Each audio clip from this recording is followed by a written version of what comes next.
Hey, what's up, guys? BC here, talking to you on a live stream that we're starting for the WHIPS, the Chamber of Commerce plus WHIPS candidate debate. So we're going to be live streaming that.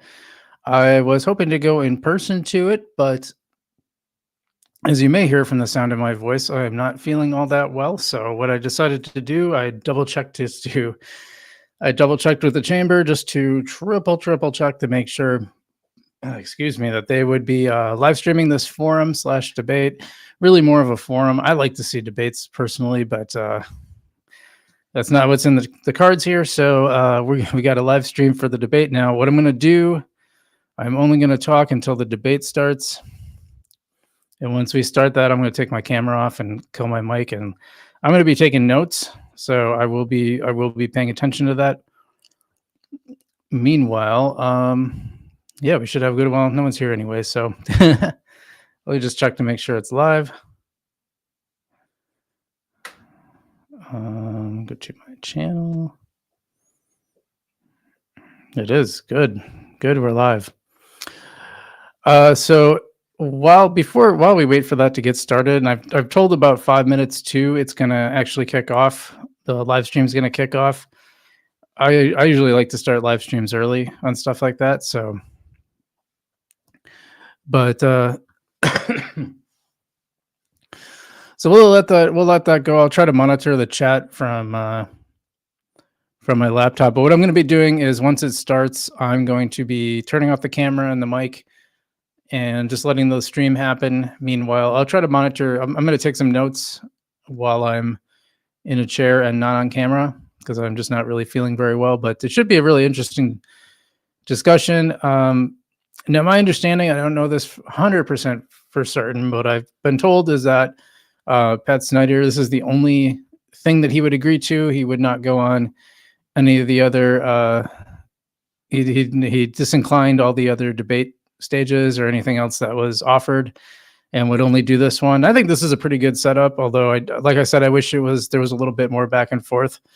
But the last one I was at actually produced some interesting results. And I had thought about having an actual debate, but I don't know if I could have even gotten the candidates together, to be honest. Oh boy, you can hear my voice. Like it's, I actually had to I did some speaking earlier today too, and my voice is gone. So yeah, we're gonna get started. So my understanding is everybody that was invited agreed to this except for Tammy Baldwin. She was unconfirmed at last I checked. So Eric Hovde will be there, Tammy Baldwin, and then Leng Xiong and Pat Snyder. And I know both of these individuals quite well. Pat, I interviewed him when he first, boy, was it even before he ran for office? No, I'm trying to think how far back. Yeah, I think it was back when he was first running for office. He was still here. I'm going to share this.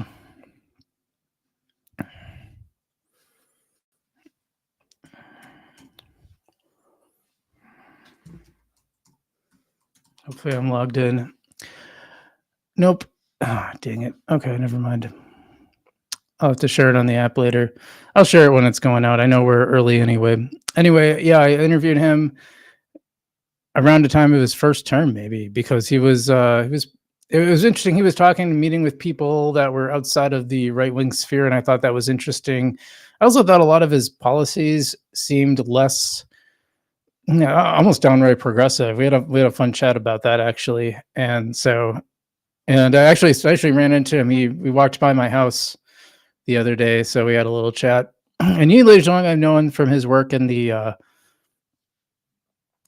Hmong American Center, as well as this time on the county board. And he was an interesting guy. He's been pretty involved in local politics. I believe this is his first aim at a larger stage.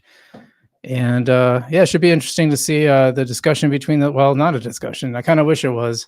I kind of wish if they did even if they did this forum format, if they had like a little 10-minute back and forth, that would be kind of nice. But it is what it is. Let's see now. And I'm keeping an eye on for the live stream to start on the chamber site. And then we're going to have Tom, Tiffany, and Kyle Kilbourn in the 7th Congressional District. So that should be also interesting to watch. Kind of curious about how that's going to play out. And we got about 5 minutes before that starts. Like I said, I'm going to be turning my camera off, and I'll be turning off my mic, and I'll let the live stream just play out. I'll let the debate or forum, as I keep calling it a debate, but it's really a forum. So, but yeah, just keep watching for this to update.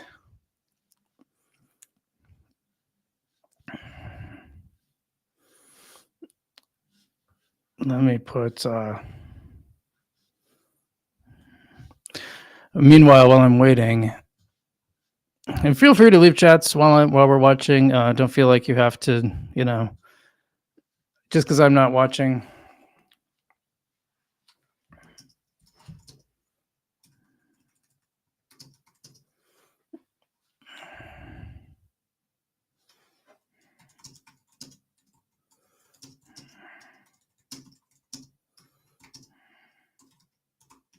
I'm just updating this. Well, in the meantime, updating the title so it's a little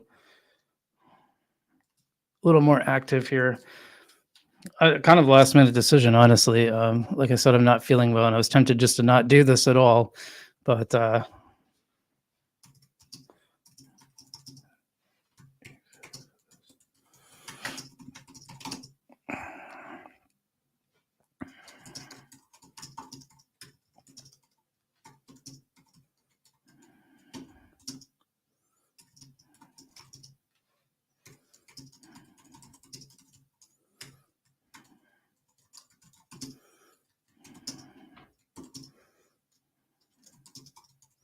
so I don't know for sure if Tammy Baldwin's going to come, by the way. She was the only one that was unconfirmed.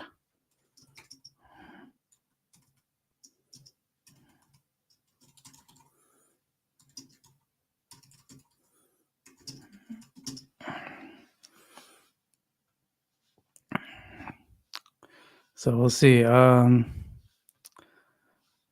just refreshing every once in a while just to see if it pops up. So far, not, but they said 5:25, so we'll keep watching. Hopefully I didn't have the wrong. They said the chamber, so. Yeah, by the way, if you're watching this, the chamber has more subscribers than me, and I think that should change. Let's see. Snyder.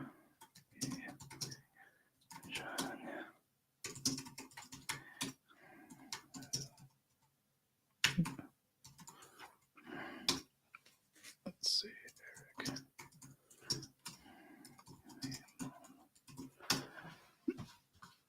And I never did find out why that was that she didn't show up.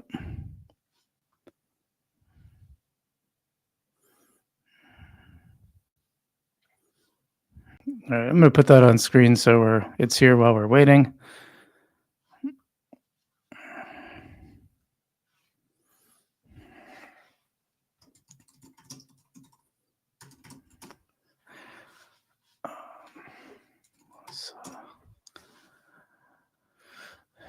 And then I'm going to share this. I'm going to share this with my Substack audience.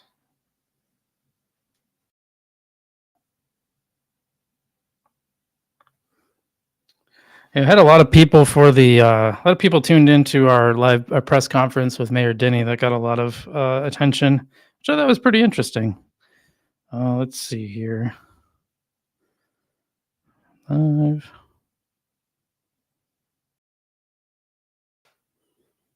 What the heck? It's not even on here.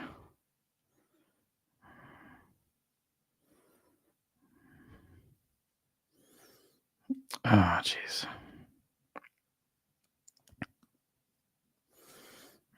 I know it's live too. That's what's crazy. Well, it is 5:25.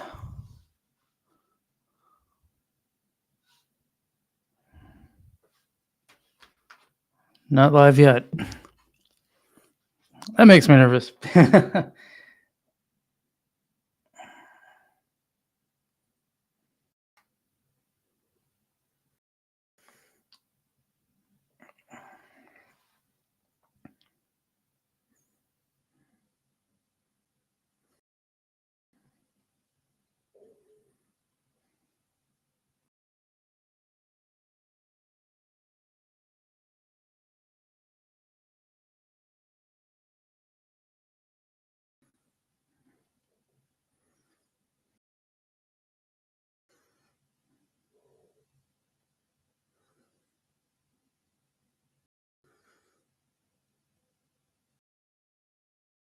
All right, I substacked it out. So now it's just a matter of waiting for it to go live. This is always a little.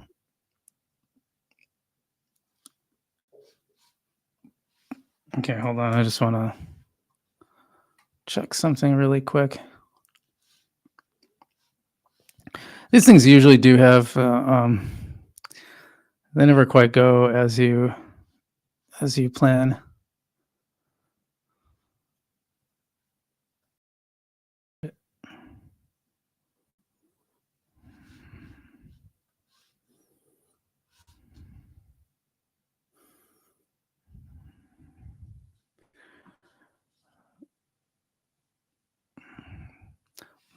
Live streams aren't always easy. Nothing yet.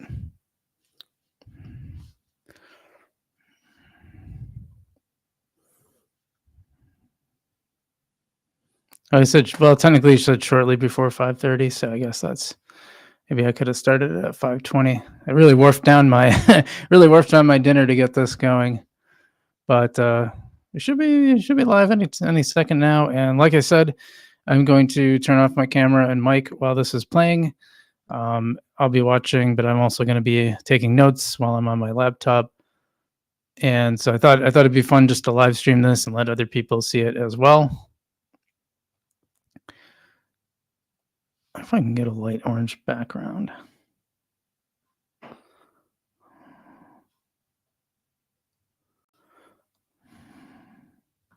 It's fine.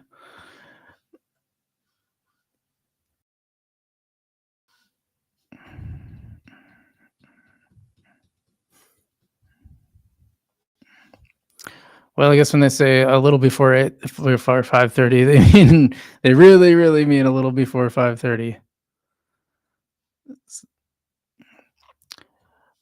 Yeah, so I never did find out why Tammy wasn't coming. I didn't talk to anybody about why that might be.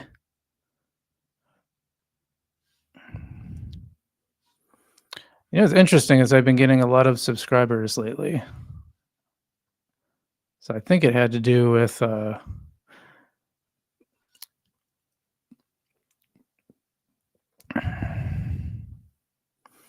well, the other thing I wish they would do is put up a preview page, because you can do that. I do that with my stuff where I put up, you schedule a live stream and then it helps people find it easier.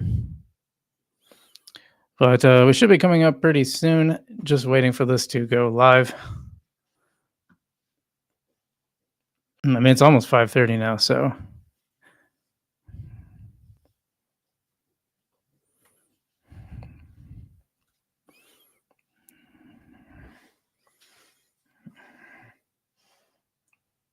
It's on Facebook. That's going to be rough.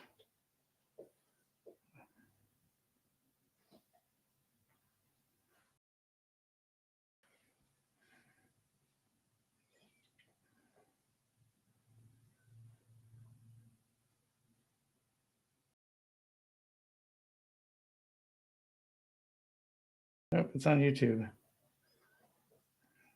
I just checked their Facebook page just in case it was going to be on Facebook instead of YouTube, but they said YouTube.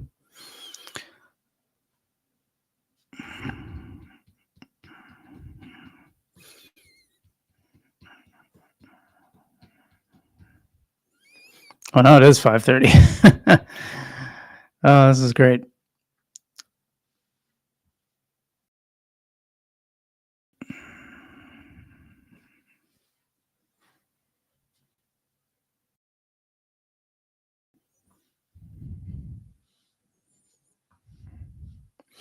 Yeah, so we did a live stream debate for the mayor's race. It went pretty well.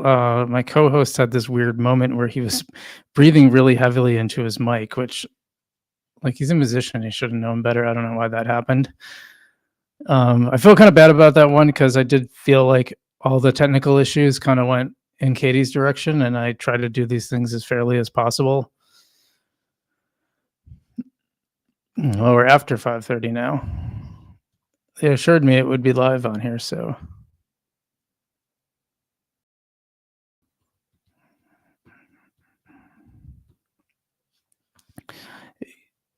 Number one rule about this stuff is you really got to start it on time. Really got to start it on time.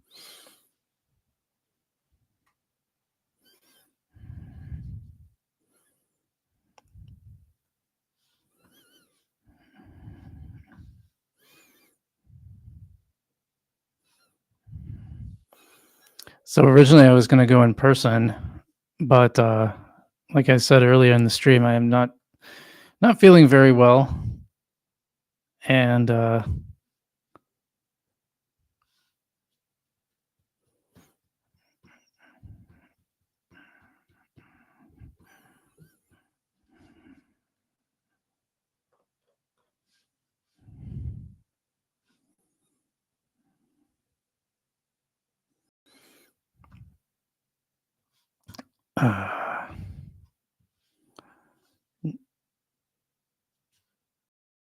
yeah, I'm kind of in trouble. I don't know what I'm going to do if this if it's like 15 minutes in and they're not running.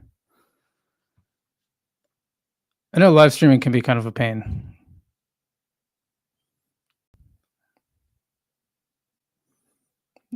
Especially like on location, you know, when you're not in like your own setup where you have everything set up the way you want it, it can be a little bit of a challenge. But yeah, I was really hoping, you know, I would have started it later. I was really hoping not to have to speak this long because my voice is already on the edge. And frankly, just sitting up is, yeah, I really crashed this afternoon. I tried to get done what I could get done, but working from home helps a lot.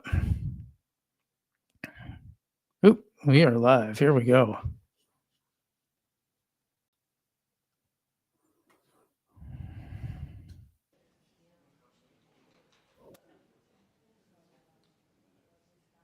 You know, ish.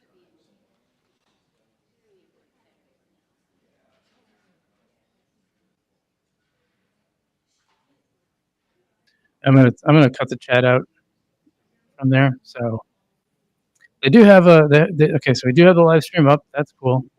It's very cool. And you know, feel free. Hold on a second.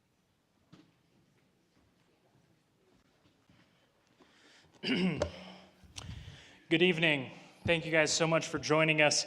I'm Lucas Lidner. I'm the Workforce Development and Advocacy Director for the Greater Wausau Chamber of Commerce. And thank you so much for joining us this evening. We're so pleased to present this forum in partnership with the Wisconsin Institute for Public Policy and Service, in addition to the UWSP at Wausau, all presented by Nicolet National Bank. At the Chamber, we're committed to being a voice for economic advocacy and advancing policies that promote business growth, innovation, and opportunities. Economic advocacy means supporting a strong, dynamic business environments where employees can thrive, jobs are created, and individuals can achieve economic security. It means activating and engaging with policymakers to ensure that local businesses have the tools, resources, and regulatory framework they need to succeed. A critical part of this is providing the opportunity for our communities to learn, engage, and advocate for things they believe in. This evening's event features 5 candidates who are here to share their platforms for what they will do on behalf of our communities and state, whether it be in Madison or Washington, D.C.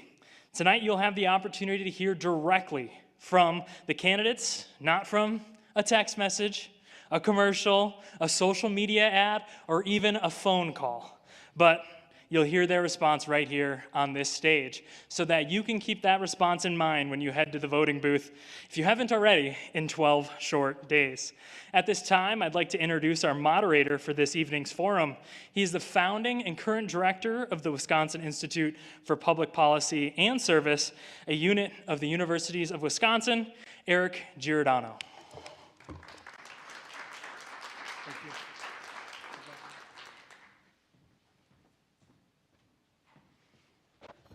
Good evening, and thank you, Lucas, for your opening remarks. Before we welcome our first candidate to the stage, I would like to remind all of us here tonight that this forum is a setting for sharing ideas and platforms. Therefore, we ask attendees to be respectful to our candidates and to one another. With that, any disruptors will be asked to leave the facility immediately. Lastly, it would be really appreciated if all of us could please silence our cell phones at this time. Each candidate will be asked 5 questions on critical topics facing our communities that the partner organizations have put forward for this evening. They will have an allotted time to answer and will be limited to the prearranged time. Without further ado, I would like to get started with our first race of the evening, the National Senate race. Unfortunately, Senator Tammy Baldwin will not be able to join us this evening due to a scheduling conflict.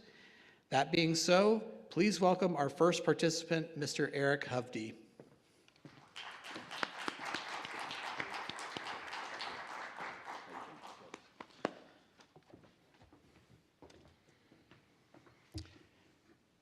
Mr. Hovde, thank you so much for joining us. We'd like you to take the next 5 minutes to please introduce yourself and your platform.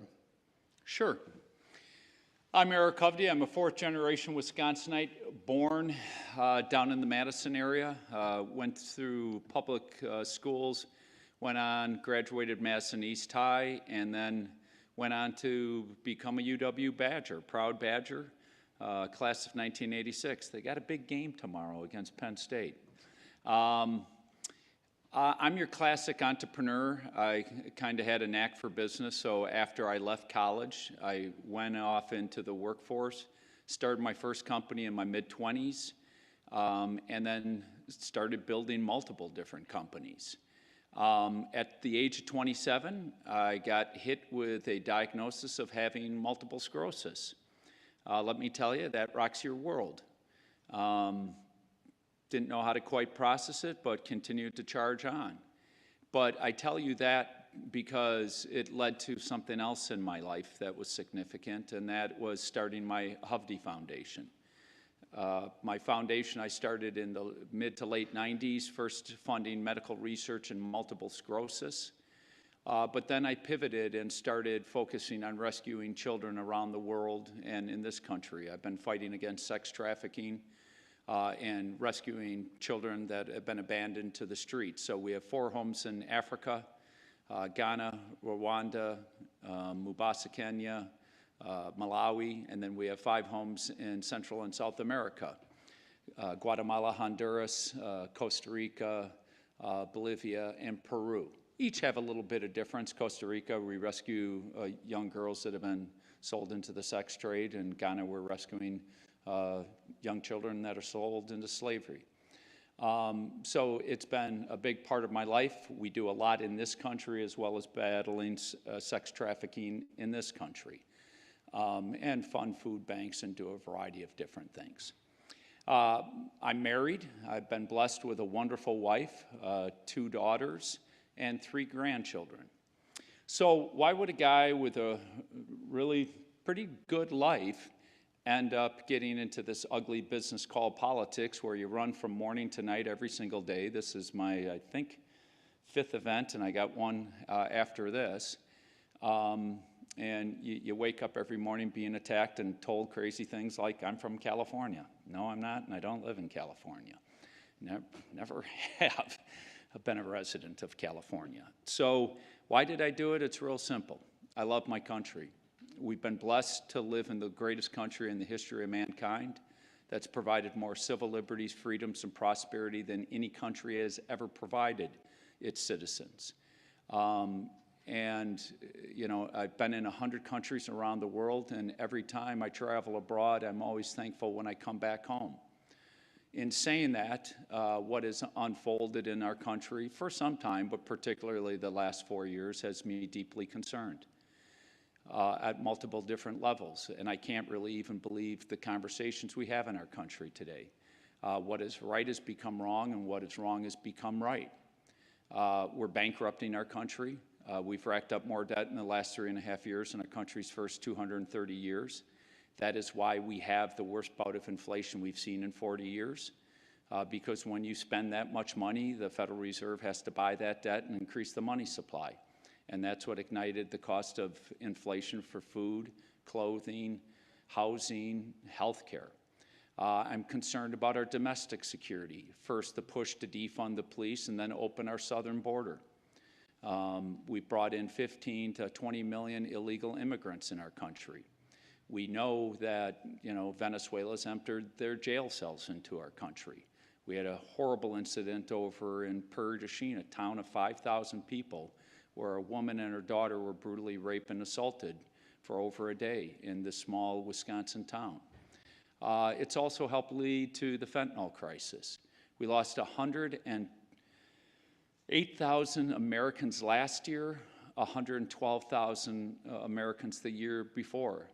This poison's produced in China. It's shipped over to the drug cartels in Mexico and then brought up over our southern border. I'm concerned about our international security. The world's engulfed in conflict today. It doesn't have to be this way. I think it's a direct result of our botched withdrawal from Afghanistan. And don't get me wrong, I had no problem wrapping up the war, but how they did it, they left Americans behind. 13 Marines died that day. We left billions of dollars of military equipment behind. Lastly, I'm concerned about the division in our country. We've become way too divided. We put on our blue jersey or red jersey. We listen to our own media, our own echo chambers, and don't listen to each other. And I believe we have to put on the red, white, and blue jersey and come together and get things done in this country. So that's why I got into this race, what I'm concerned about. Look, there's a lot of other issues like how to fix our healthcare system, how to produce more affordable housing for young people or our whole population, but it's really impacting young people. Thank you so much for that introduction. Let's jump into a specific policy question. Given Wisconsin's challenges with retaining young talent and filling skilled labor gaps, what initiatives would you support to ensure our state develops a sustainable workforce and attracts professionals to stay and grow their careers here? Sure. Well, there's a number of things that we need to provide good labor and good opportunities. A lot of those, honestly, are more at the state level and less at the federal level. It's more a job of the governor and the state legislative body to create that.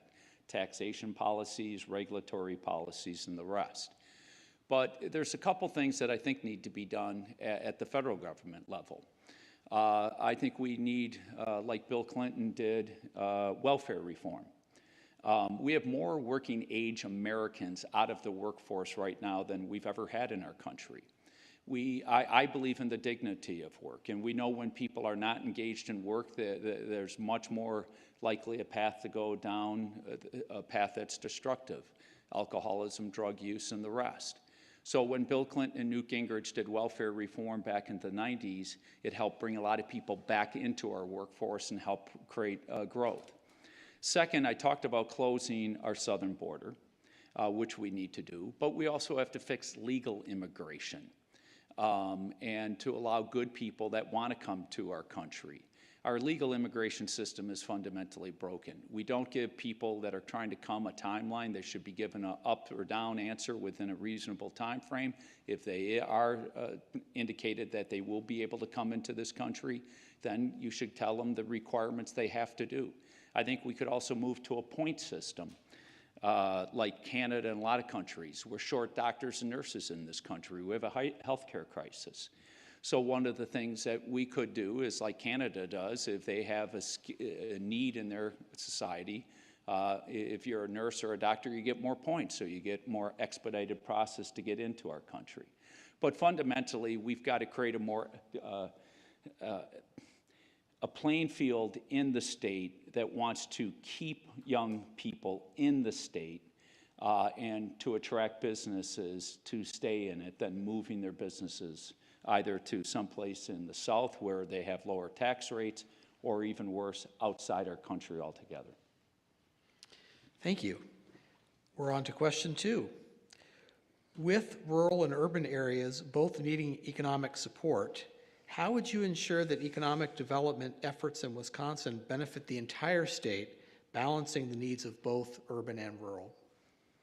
Again, that's a little bit more weighted to the state, the governor, or state legislative body. But at the federal government level, what you want to do is to create a playing field that attracts business, that wants them to stay here and create economic growth.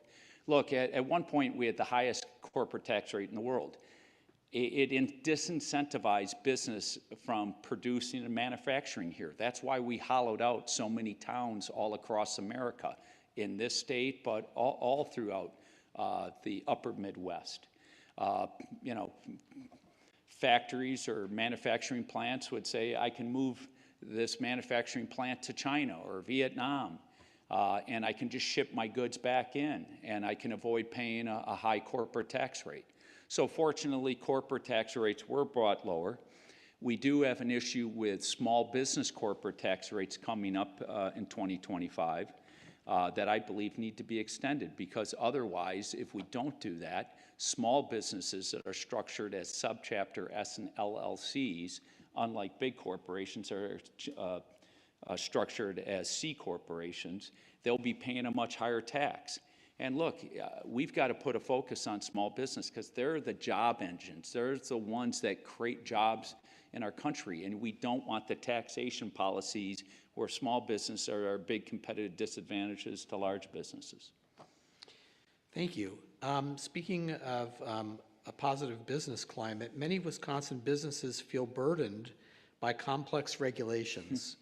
What specific regulatory reform would you prioritize to reduce regulatory barriers and foster a business-friendly environment while maintaining necessary protections? Look, I've been in so many businesses. I started off in a business earlier today over in the western part of our state. I am a business guy. I have started multiple different companies in Wisconsin and all over this country. It's the #1 biggest issue for business and small business is the amount of regulations. So if you look back to the last time we had the highest rates of inflation that we were confronting was when Ronald Reagan took over. And inflation had been surging throughout the late 60s and 70s because of the massive spending that happened in the 60s. So they took interest rates up to 21% to crack inflation, but they had to get the economy going. So President Reagan's, his first big push was deregulation because the regulatory code became so intensive that weighed on businesses. Well, the interesting thing is we have more regulations today than when Ronald Reagan did that in 1981. It's estimated the cost of regulations are $3 trillion a year. I go to farms. I've been on so many farms in the last 8.5 months as I've been doing this campaign. It's the #1 biggest issue farmers talk about. Most farmers will say, I love and care for my land if the government would just get out of the way, the amount of regulations. They're trying to pass right now, and they're very deeply concerned about WOTUS, Waters of the United States, which would literally say a pond on a farm would be treated like a navigable waterway, like on Lake Michigan. So I think we need a comprehensive review of our regulatory structure. You know, there's rarely any time one regulation that's the problem. It's the myriad of regulations. My main business is banking outside my real estate company, and the amount of regulations I've seen in community banking literally grow over the last 30 years is tremendous. Probably a third of my workforce touches regulations in a meaningful way, and every one of my colleagues touches regulations every day. So I think we got to bring down the regulatory structure because there has been no governor by Washington and a lot of regulatory bodies to say, is this sensible? Does this compete? Because it's the worst thing is in business, if you do it this way, you're breaking that regulation, and if you do the opposite, you're breaking that regulation, because nobody at this agency ever talked to that agency, so they put you in a box where you're damned if you do and damned if you don't. Thank you. We're going to shift gears to corporate taxes. Wisconsin's corporate tax structure is often seen as less competitive than other states. What tax reforms would you advocate for to make Wisconsin more attractive to businesses while ensuring fiscal responsibility? Sure, again, all I could do is advocate at the U.S. Senate because, again, that's for the governor and state senators and the state assembly. But it's very clear, and anybody that argues with this, is just ignoring the facts. Capital will flow to where it's least taxed. If you are an investor or own a business, you're going to invest where you get the highest rates of return on your capital. Well, Wisconsin is now one of the least competitive states in the upper Midwest, which is very unfortunate. And you see the growth in places like Florida, Texas, Nevada, states that have a zero tax rate. So look, I think Wisconsin and the governor and the state legislative body needs to sit down and really look at the tax system here and try to lower the rates to make us more competitive. Indiana is probably the most competitive of the upper Midwest states and is one of the cleaner and lower tax rates of the upper Midwest states. Surprise, surprise. So again, it's not something that I would touch as a U.S. Senator. I'd be dealing with U.S. tax code policy. And to make America competitive, obviously want to keep corporate tax rates low so we don't drive business out of this country and jobs out of this country. And it's very important for people to understand when you talk about corporate taxation, corporations will pass on whatever that tax. It really ends up being a tax on the consumer, and it's a tax if they're too high on employees because, again, businesses will just say, well, I can produce it cheaper in Mexico and ship it back into the United States and wipe out the jobs that they would have otherwise had here. Thank you. We're on to our last question for the evening. Given the current national economic uncertainties that you mentioned earlier, how would you ensure that Wisconsin's business climate remains resilient, offering stability and growth opportunities for both large corporations and small businesses? That's a great question, and that, again, a lot of it ties back to the state, but there's other things that can be done. Look, one of the most important things we need to fix, I'll take two, is one, our education system. I don't know if people realize, but only 27% of our children can read at grade level in the state of Wisconsin. That's unfortunate. If you're in the city of Milwaukee, I think it's 9%, lesser proficient than math at that level. That's wrong. I mean, we need to improve our education system. We need to get our education system back to reading, writing, and arithmetic. We need an educated workforce because any employer wants to hire people that have a certain level of education. Along with that, one thing that I really believe in is trade schools. We're desperately short skilled labor, welders, electricians, plumbers in this country. One of the things that Wisconsin always had was great skilled laborers, carpenters, again, plumbers, electricians. But a lot of these professions, you look at the average age of a nuclear grade welder. That's the highest level of welder. They can weld on power plants, on shipyards, all the rest. I think the average age is now 61 or 62. So we need a lot of younger people coming behind them for that. Another big issue that we really have to deal with is our healthcare system. Our healthcare system is breaking. Now, I've said that we need a major restructuring of the Affordable Care Act. If you go back when they passed Obamacare, Affordable Care Act, there was 3 promises made. President Obama spoke constantly about this. It'll lower the cost of health care, will improve the access to health care, and, oh, by the way, you'll be able to keep your family doctor. Everything one of those things has failed. The cost of health care has spiked even more higher at a faster rate. Access to care has collapsed, and the family doctor, it pretty much wiped away the family doctor. So there's a lot of things that we can do in our healthcare system. Look, I believe in pre-existing conditions. That was the one thing as a person with MS. But I'll give you just one example. One of the flaws of the Affordable Care Act is it let monopolies and oligarchies to be created. So in Madison, we allowed the biggest hospital system to buy the second biggest hospital system, and they now control over 60% of the market. You think you're going to get any real competition in that kind of market? That's why Madison has higher healthcare costs than places in New York City or in California. It's crazy. Another issue with our healthcare system is everything you buy in life, everything you buy, whether it's groceries, clothing, electronics, you name it, a car, there's a price. You know what it is. You try to go get a medical surgery or procedure done at a hospital, good luck in getting a price. They'll give you an 800 number, you'll call, you'll spend 2-3 hours on the phone. By the time they give you a price, you'll get it, you go get your medical procedure, you come back out, and months later you'll get billed something fundamentally different than what they told you it would be. So we need price transparency desperately in our healthcare system. And then lastly, we have to close the southern border, because when you have 18 to 20 million illegal immigrants using our healthcare system and they're paying nothing into it, folks, there's no such thing as a free lunch. That cost has to get transferred. So where does that cost get transferred to? It gets transferred to all Americans and all the people in Wisconsin. So unfortunately, in one of my businesses, we already got a renewal rate for our healthcare costs, and it's going to rise by another double-digit number again. So we've got to address our healthcare system, and by getting our healthcare more accessible and dealing with the cost, dealing with our education system, keeping tax rates low, addressing excessive regulation, I think that creates the playing field to keep a Wisconsin economy very vibrant.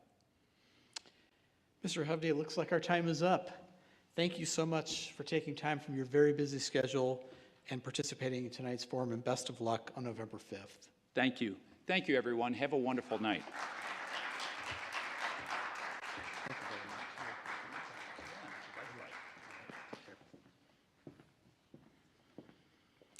All right, we're going to stay in the federal races, and we would now like to move on to the congressional race for District 7.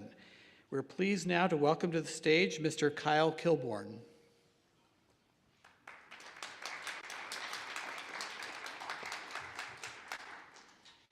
Welcome, Mr. Kilbourn. Thank you so much for joining us. We'd like you to take the first 5 minutes to introduce yourself and your platform. Yeah, thank you. Thank you for allowing me to be here tonight. I grew up in a small town on a 1-acre farm. My dad was a construction worker. My mom was a waitress. We weren't rich, but we worked hard. And I was able to achieve my American dream through working hard and taking advantage of opportunities. Today, it's getting harder and harder to do that, especially in our rural areas. I'm running to revitalize the American dream for the middle-class Americans. My work has always been about finding solutions to make life better for everyday people. And that's why I'm running for Congress, because Washington is broken and Wisconsin is being left behind. We need fresh leadership to tackle the issues matter most to our communities and our families, not the same divisive politics that got us here. I built a career as a product designer. I've worked in healthcare, retail, and design industries. I have a PhD in product design and a bachelor in life sciences. I am the only candidate on this stage tonight to have worked in 2 different Fortune 500 companies, a nonprofit healthcare system, and as a professor. And so whether it was conducting research about aging in place for seniors or understanding convenience store owners and users, I listened to find underlying values. I've worked with executives, patients, healthcare workers, delivery drivers, and many others to develop market-facing solutions. In Congress, I will listen to constituents to develop the solutions to the biggest problems facing our region. Leadership isn't about how many cable news shows you go on, or if you can make the decisions because you're the owner of the company. It's about how you work with the nearly 9,000 staffers and the 435 representatives in Congress. In my previous role, I worked at a headquarters where there was 10,000 employees. And we brought to life strategies that affected the lives of millions of Americans. We need collaborators to get things done, especially as we just witnessed one of the least productive Congresses in over a century. I've traveled around the district in 26 counties talking to folks from all walks of life. 3 themes consistently come up. 1, supporting working families to tackle the cost of living, from healthcare to housing. 2, focusing on our future by leading on climate action and protecting our natural resources. And then 3, fighting for our freedoms, especially healthcare decisions. When I'm elected, I'll fight to protect healthcare access, lower costs, and strengthen Social Security for our seniors. I'm running because I believe we deserve better. We deserve a representative who listens, works hard, and gets results. Not someone who plays partisan politics and looks out for big corporations. We can build a better future together for Wisconsin's 7th Congressional District. Thank you very much for that introduction. And now we'll turn to those policy questions. Given Wisconsin's challenges with retaining young talent and filling skilled labor gaps, what initiatives would you support to ensure that our state develops a sustainable workforce and attracts professionals to stay and grow their careers here? Yeah, like many young people in rural areas, I felt I had to leave to get a good job. Growing up in a small town, we had a convenience store, a post office, and a grain elevator. And so, success seems like I had to leave. We need to change that narrative. We need to make Wisconsin a place where people can stay, grow, and get not just by, but get ahead. One key to retaining talent is supporting our educators and making sure we have training institutions. Expanding incentive programs to train more educators in the professions we need for our future is a smart investment. This means supporting experiential learning opportunities across the region and reducing barriers to education, like wraparound services such as transportation and childcare, so more people can pursue their training without affecting their livelihoods. We also need to expand our apprenticeship programs and work-based learning models. Wisconsin is already a leader in this area, but we can incentivize businesses to do even more. Unfortunately, in Washington, people like to focus on more tax breaks for corporations than on workforce development, leaving our communities like ours behind. Healthcare is another factor. Expanding Medicaid would allow Wisconsin to use $1.6 billion to support strategic workforce incentives and initiatives. It's disappointing that some have chosen to play politics with our healthcare expansion, blocking the investments we need to create a sustainable workforce. We also need to address the cost and the availability of childcare, which is a major barrier to workforce participation. The Child Care for Every Community Act, a federal bill I support, will ensure families have access to affordable, high-quality childcare. Ignoring this need only makes it harder for working families and small businesses to thrive. And when we sell off our lands and resources to the highest corporate bidders, we further hasten the brain drain by stripping away the natural beauty and resources that make our communities worth it.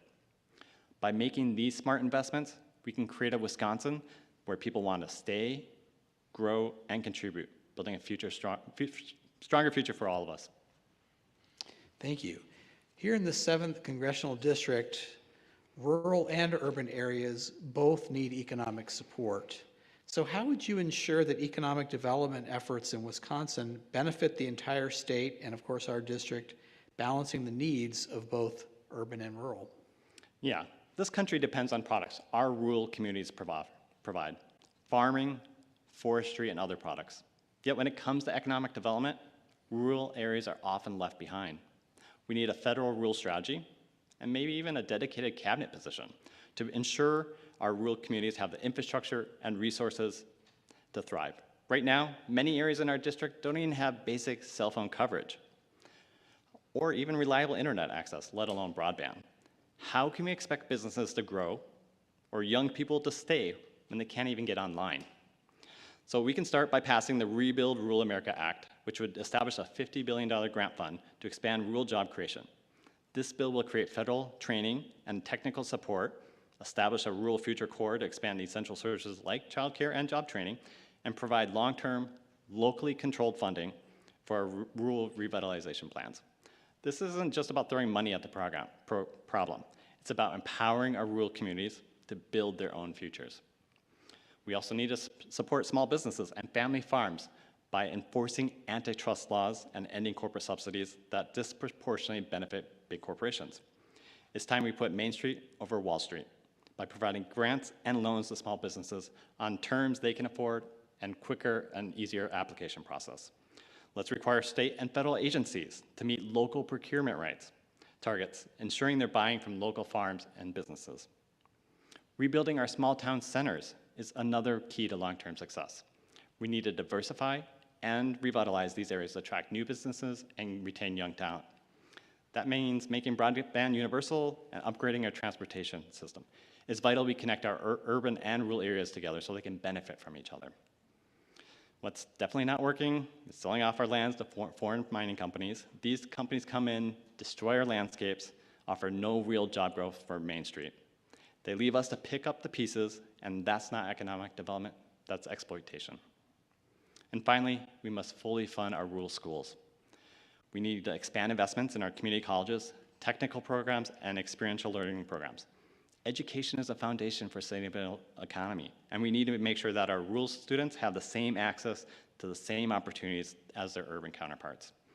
It's time we stop playing politics with our rural communities and start delivering real solutions. Thank you.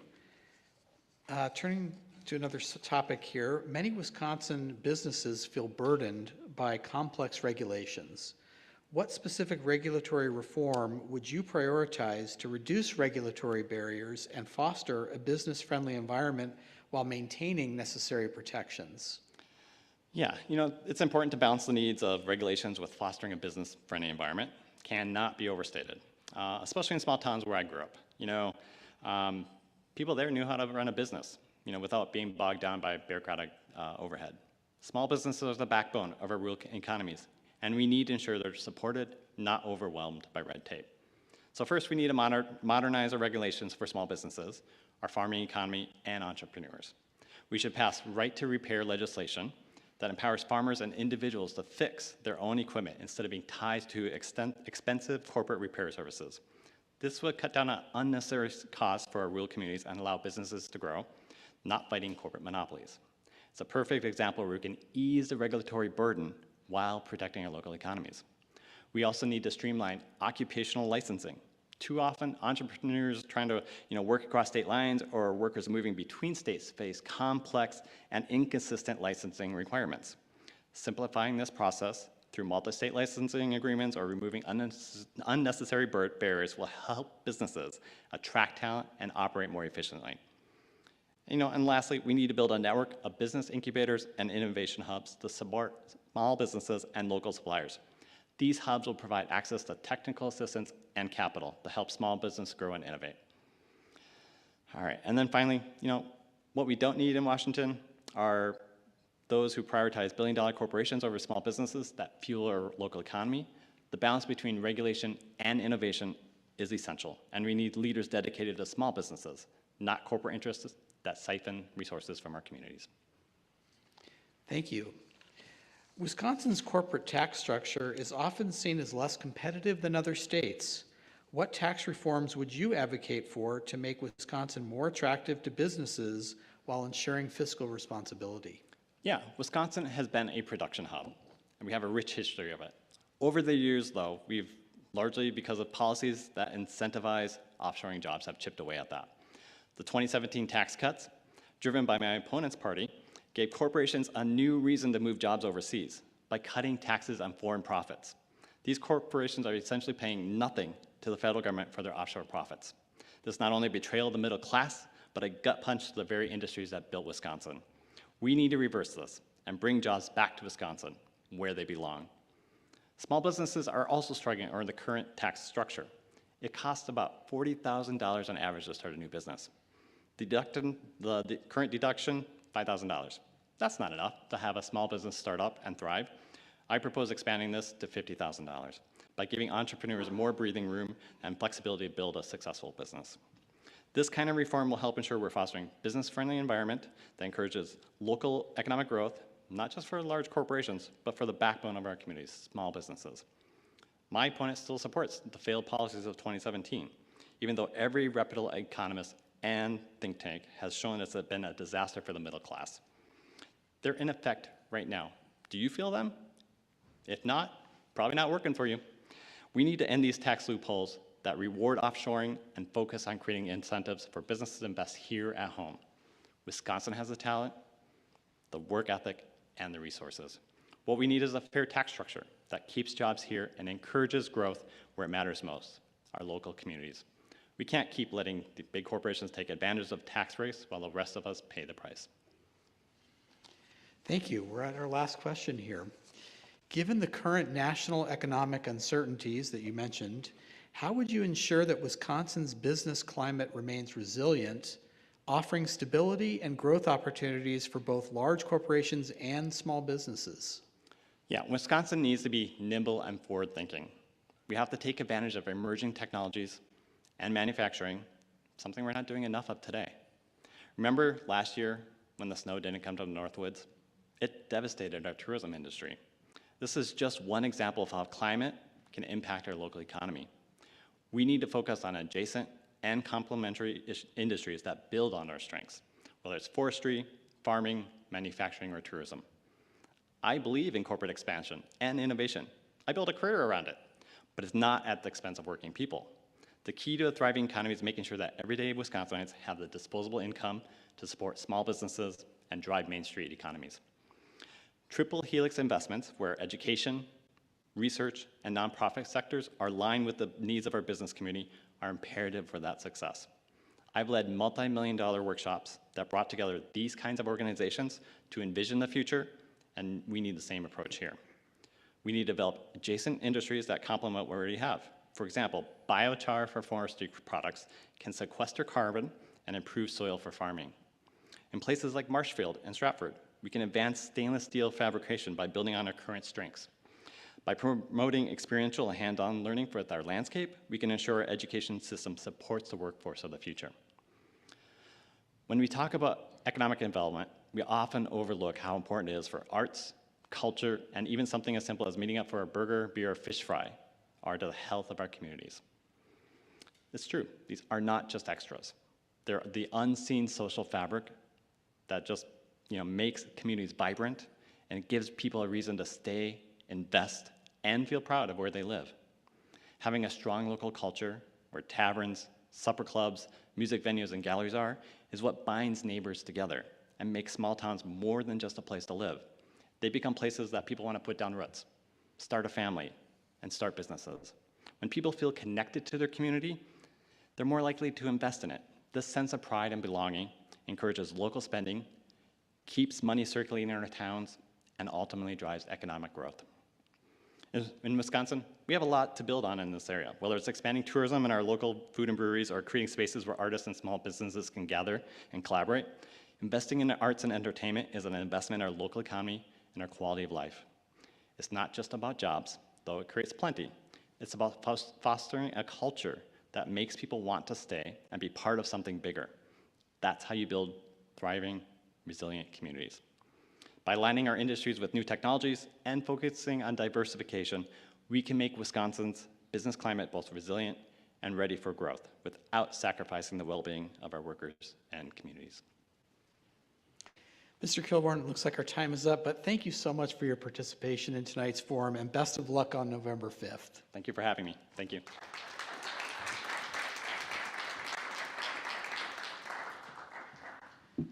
How's everybody doing? We're just getting warmed up here. And so, with that, I want to welcome Congressman Tom Tiffany to the stage. Thank you so much for joining us, Congressman Tiffany.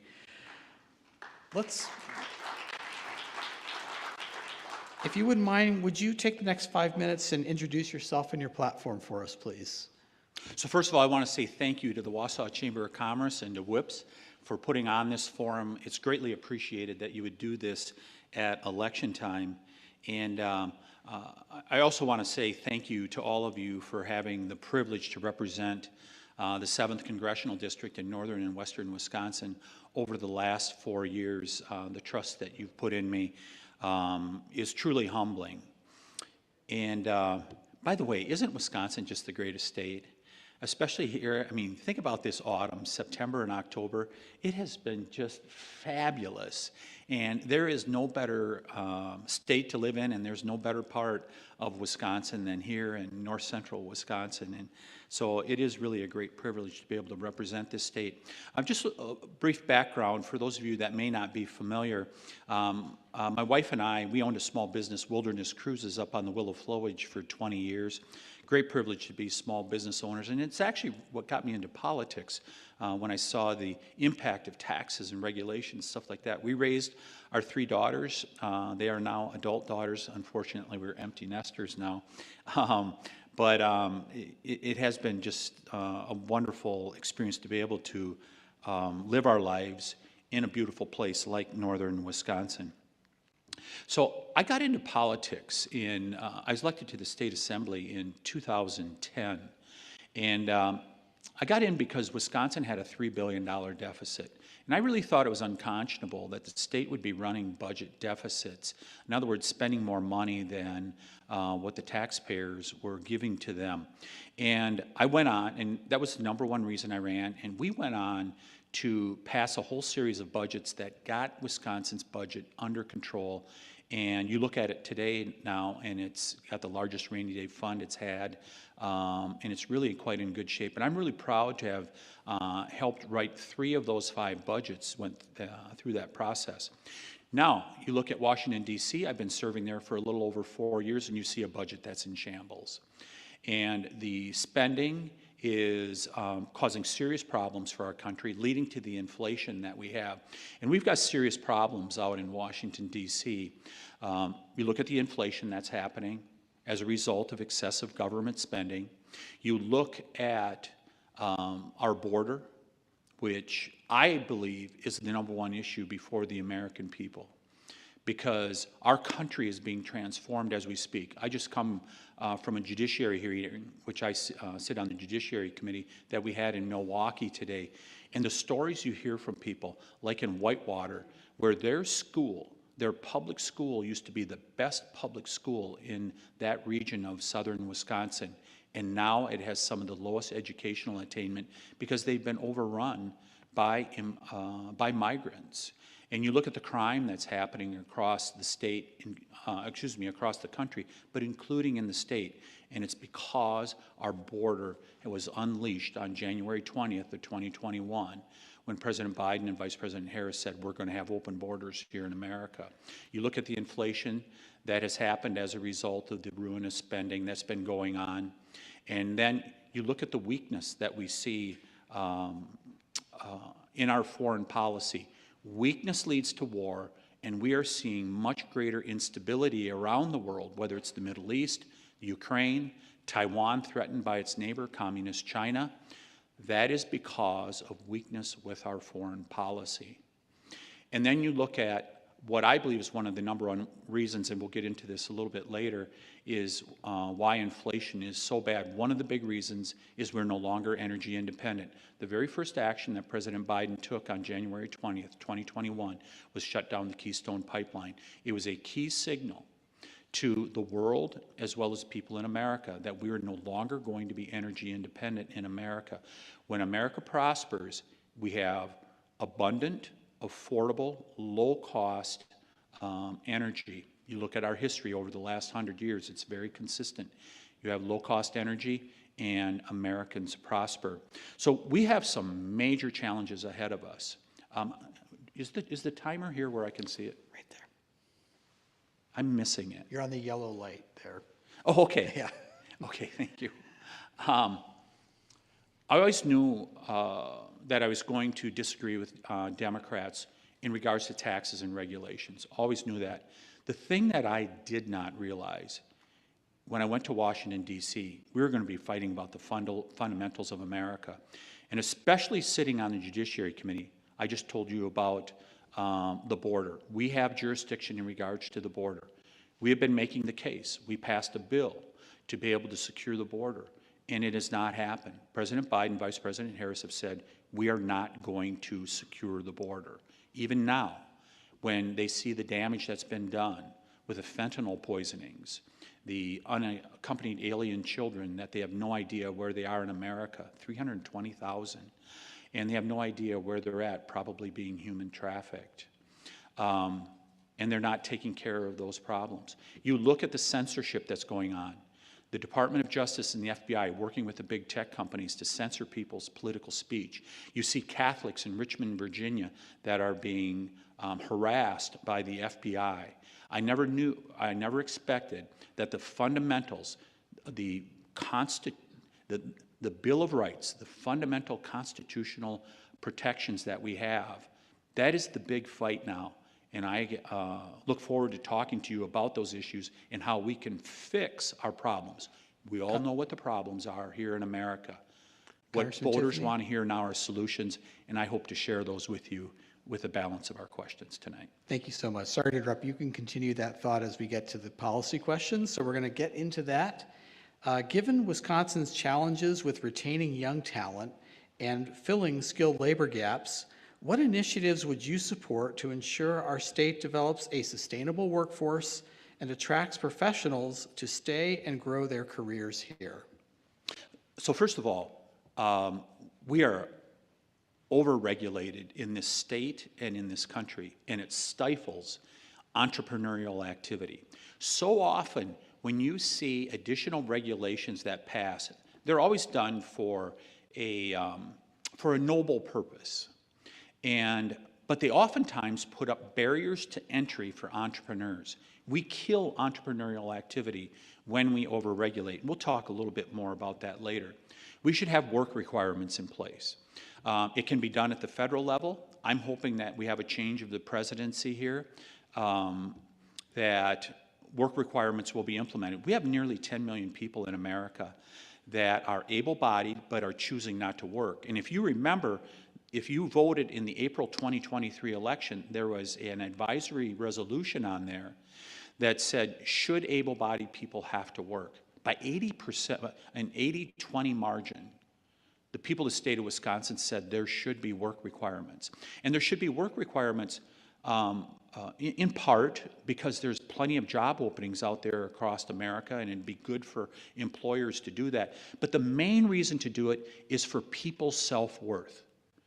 People have greater self-worth. They see a reason why they should be why they should be a productive member of society when they work, and that is the number one reason that they should be doing that. We need to get to a legal immigration system, and it's an easy three-step process. Secure the border. I helped author the bill, H.R. 2, that passed through the House, died in the Senate.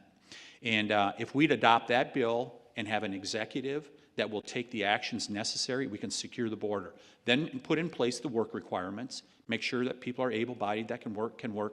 And then if we have gaps yet, then let's make sure that we have a good, sane, legal immigration system. I believe in legal immigration, but that's not what's been happening here in America. That will help solve some of our problems here in Wisconsin and around the country. And if you look at the state of Wisconsin, we are actually going in the wrong direction. CEO magazine, when I went, shortly after I came in the legislature in 2011, we were ranked number 41 in the country.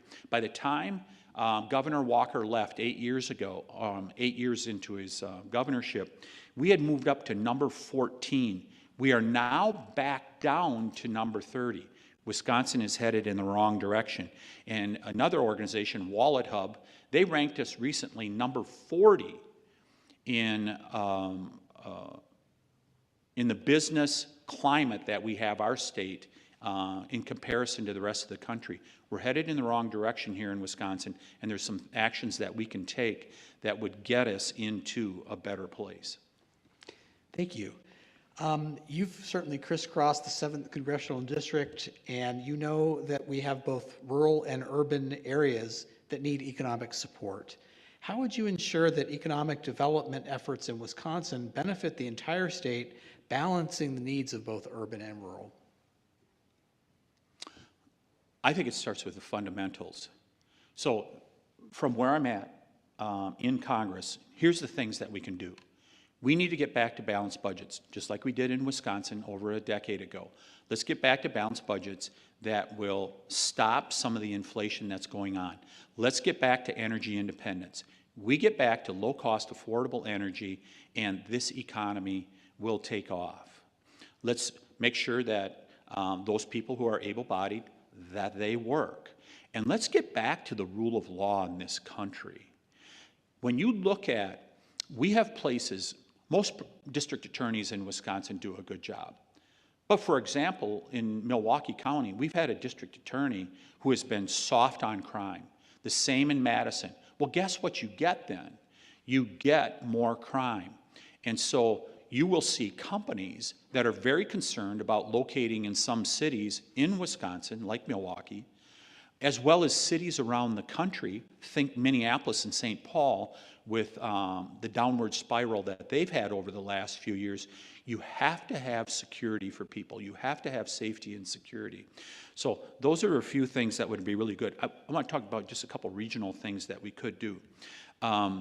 So something that I've been involved with is in regards to rail, and I became familiar with this at the state level. But I've really been urging the Canadian National Railroad to upgrade some of the rail lines that they have here in the 7th Congressional District. Because when we have good freight rail, we have a greater opportunity for businesses to come to Wisconsin, especially industrial companies. Now, they've spun off some of it to the Foxy rail line. That's been helpful, including here in Wausau.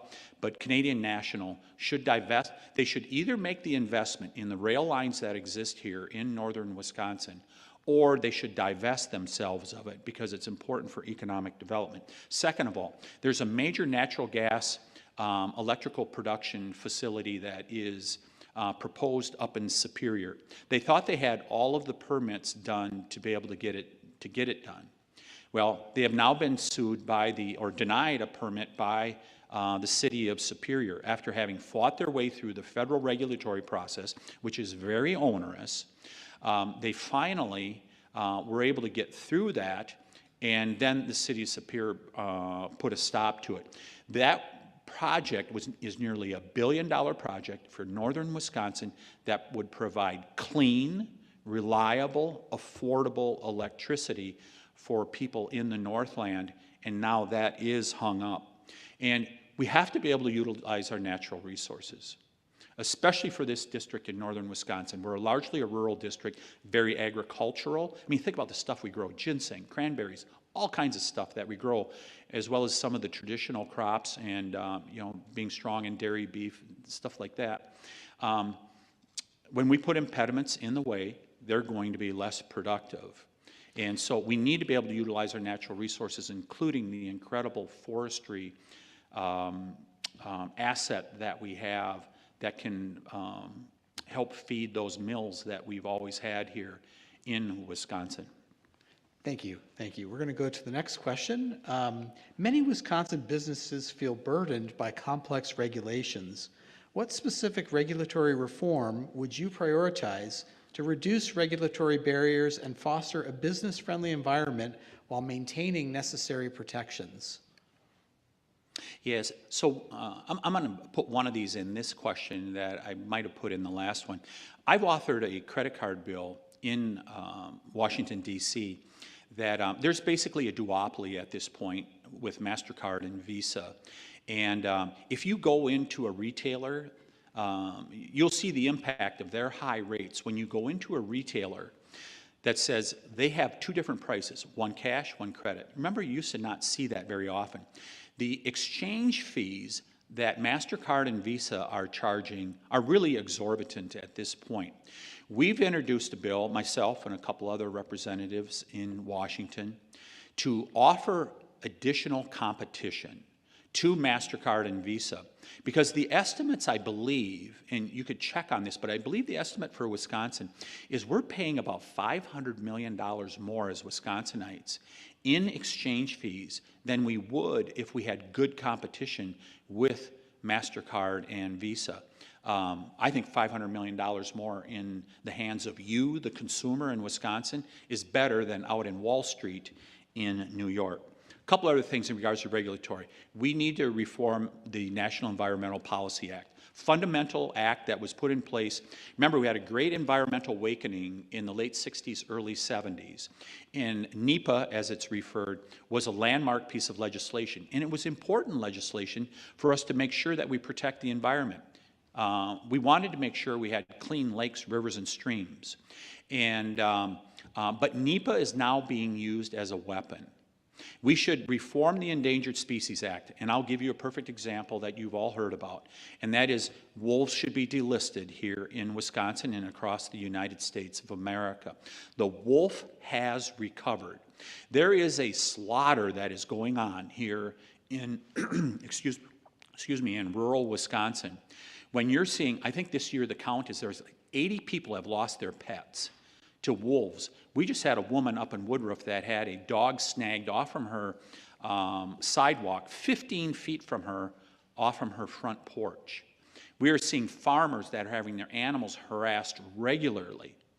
And the wolf belongs on the landscape, but it has recovered.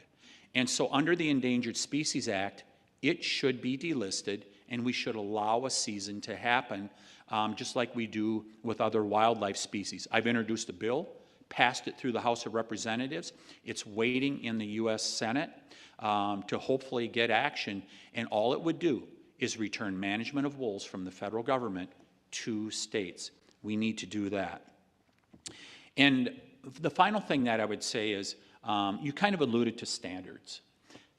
When I talk to people in regards to reforming these things like NEPA and the Endangered Species Act, people are fine, for example, business owners, with high standards, especially for our environment, both for worker safety and for the environment.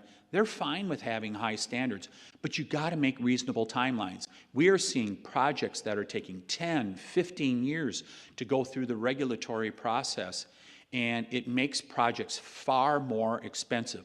For example, the average cost of building a home now, this is done by the National Home Builders Association a few years ago, 25% of the cost of building a home now, on average across America, is soft cost, regulatory cost. You wonder why people can't build affordable homes? That's part of it, is the heavy regulation that is out there. Thank you. Okay, shifting topics here. Wisconsin's corporate tax structure is often seen as less competitive than other states. What tax reforms would you advocate for to make Wisconsin more attractive to businesses while ensuring fiscal responsibility?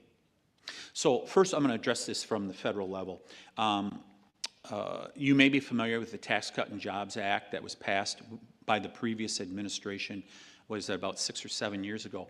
That is about to expire in January of 2025. The Tax Cut and Jobs Act should be extended, and it should be extended because it was the broadest based tax relief that has been done on the federal level in a long time.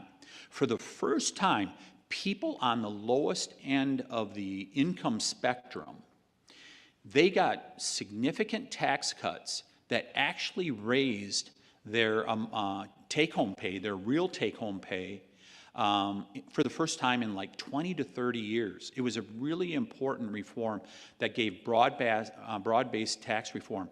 If it is not reinstituted or extended, I think it should be made permanent. In January of 2025, you all are going to see significant tax increases. Second thing is, the current administration, they are talking about if Vice President Harris would win the election, they're going to put additional taxes on inheritance taxes. For example, there's something called stepped-up basis that especially farmers use, small business people generally, but especially farmers use.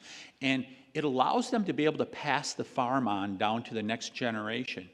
And I know about this personally because I have brothers and sisters that farm, and they're talking about trying to pass it on to their sons and daughters. If this goes in place as Vice President Harris has proposed, you will see these families probably not able to pass their small businesses on to the next generation. So we need to make sure that we're not putting more inheritance taxes or reducing thresholds that would cause them to not be able to It would cause their tax burden to be so significant they would have to sell their operation. We do not want that to happen. So those are a couple reforms that should be done. Wisconsin's tax climate could be better. There's no doubt about it. Why do people, when they retire, all walks of life, go down to Florida, Arizona? Part of the reason is the weather, let's be honest. But part of the reason is that they're not taxed on their income.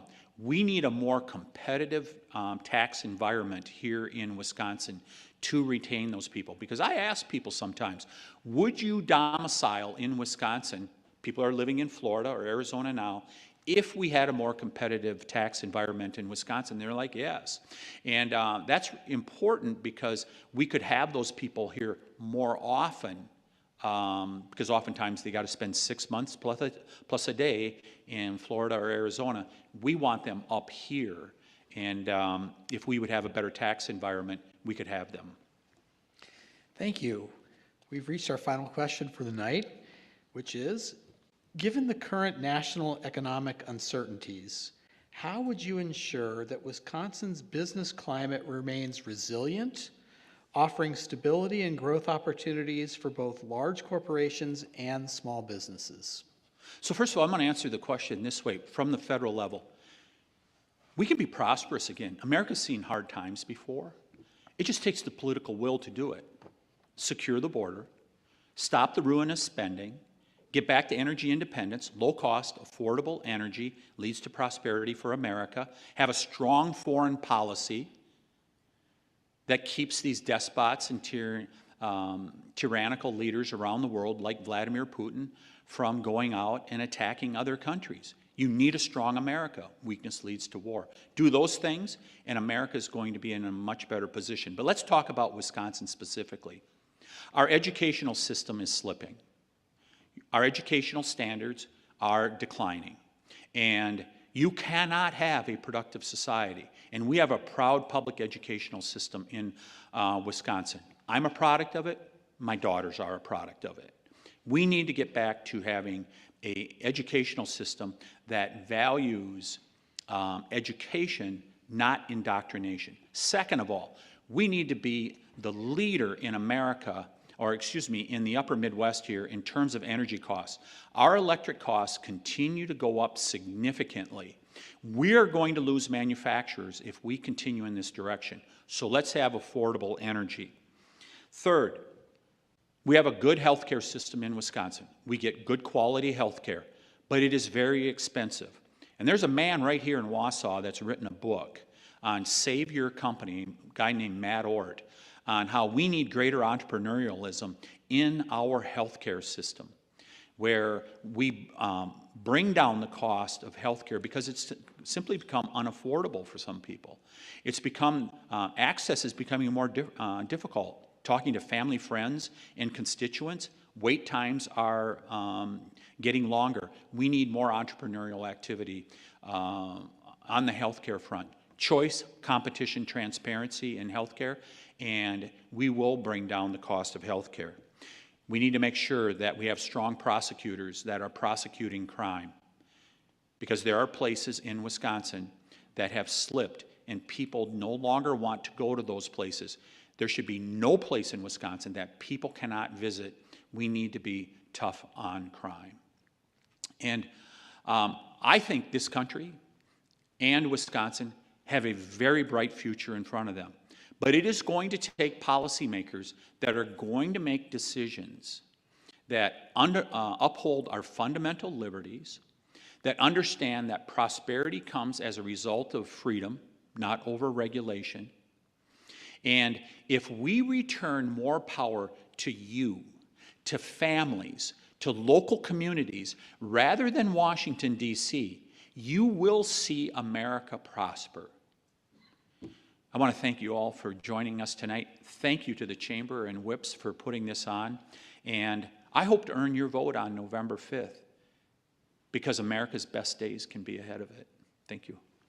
Thank you, Congressman Tiffany. We really appreciate your participation. And best of luck on November 5th.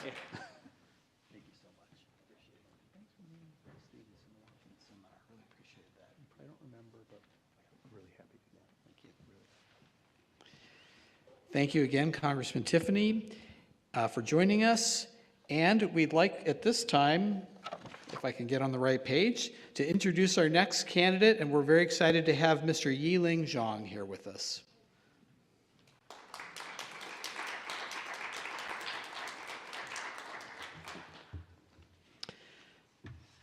Thank you, Mr. Xiong. We really appreciate you joining us.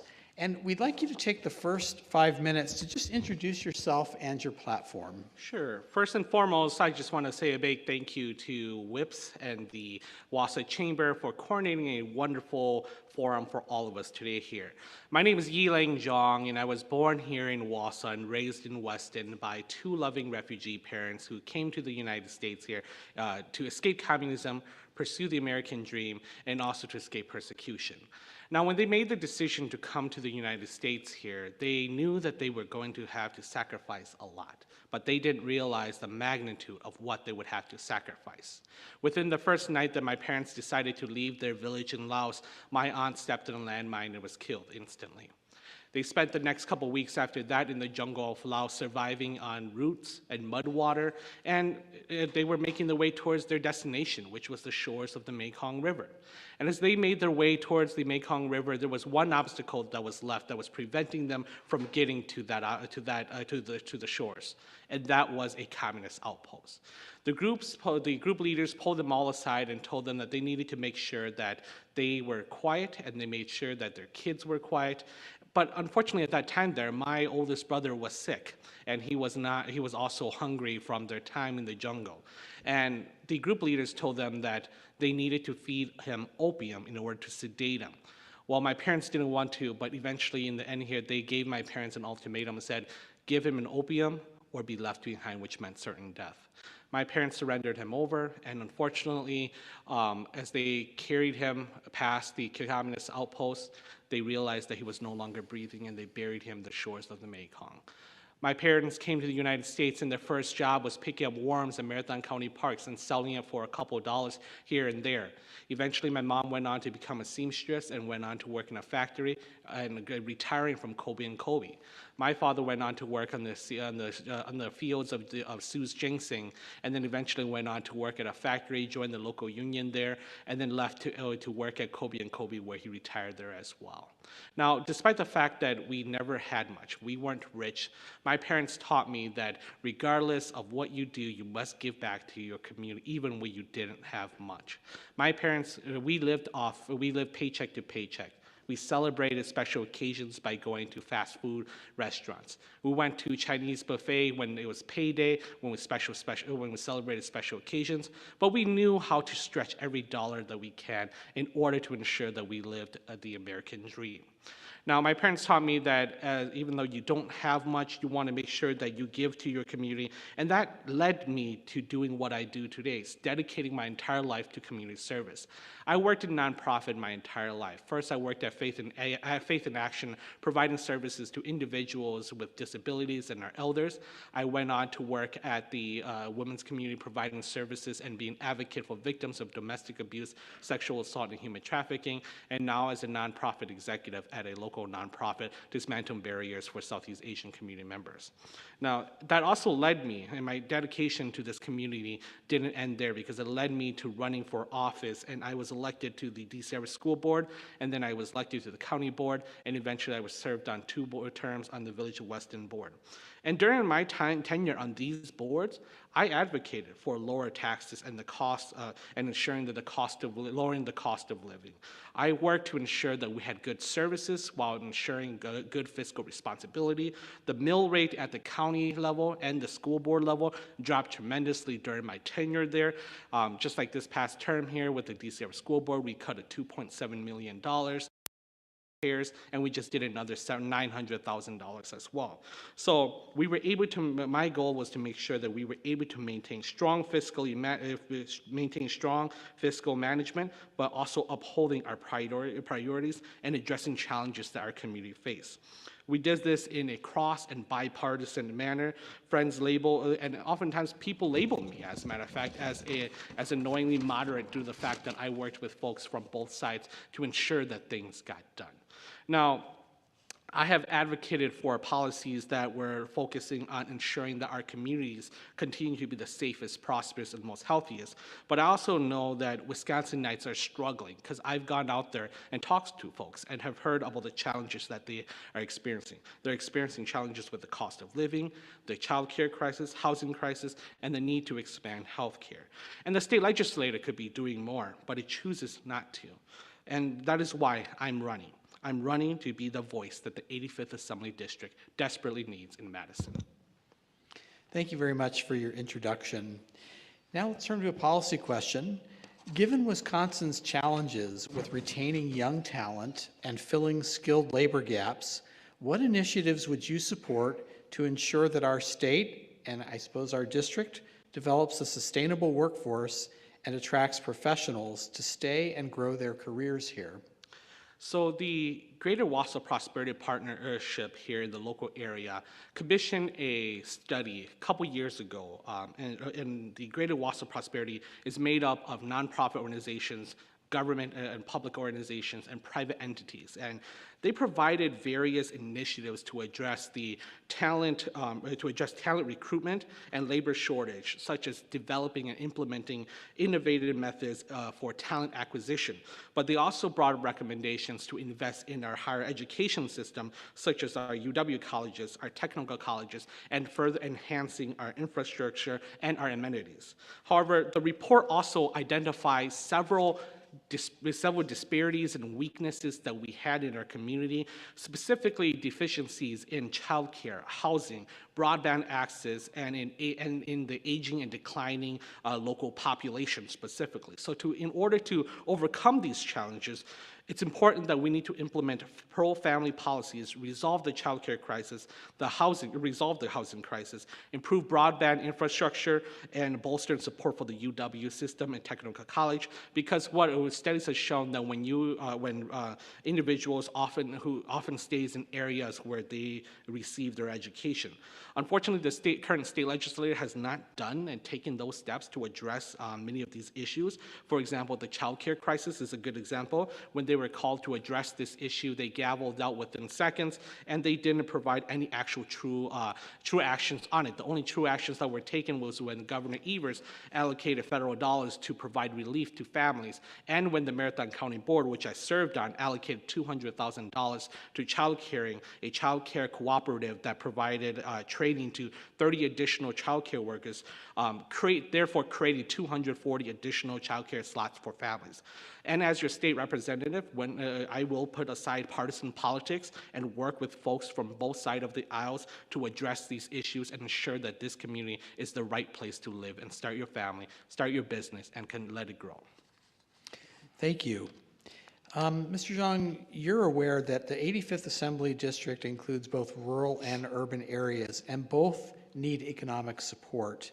How would you ensure that economic development efforts in Wisconsin and in the 85th benefit the entire state and our district, balancing the needs of both urban and rural?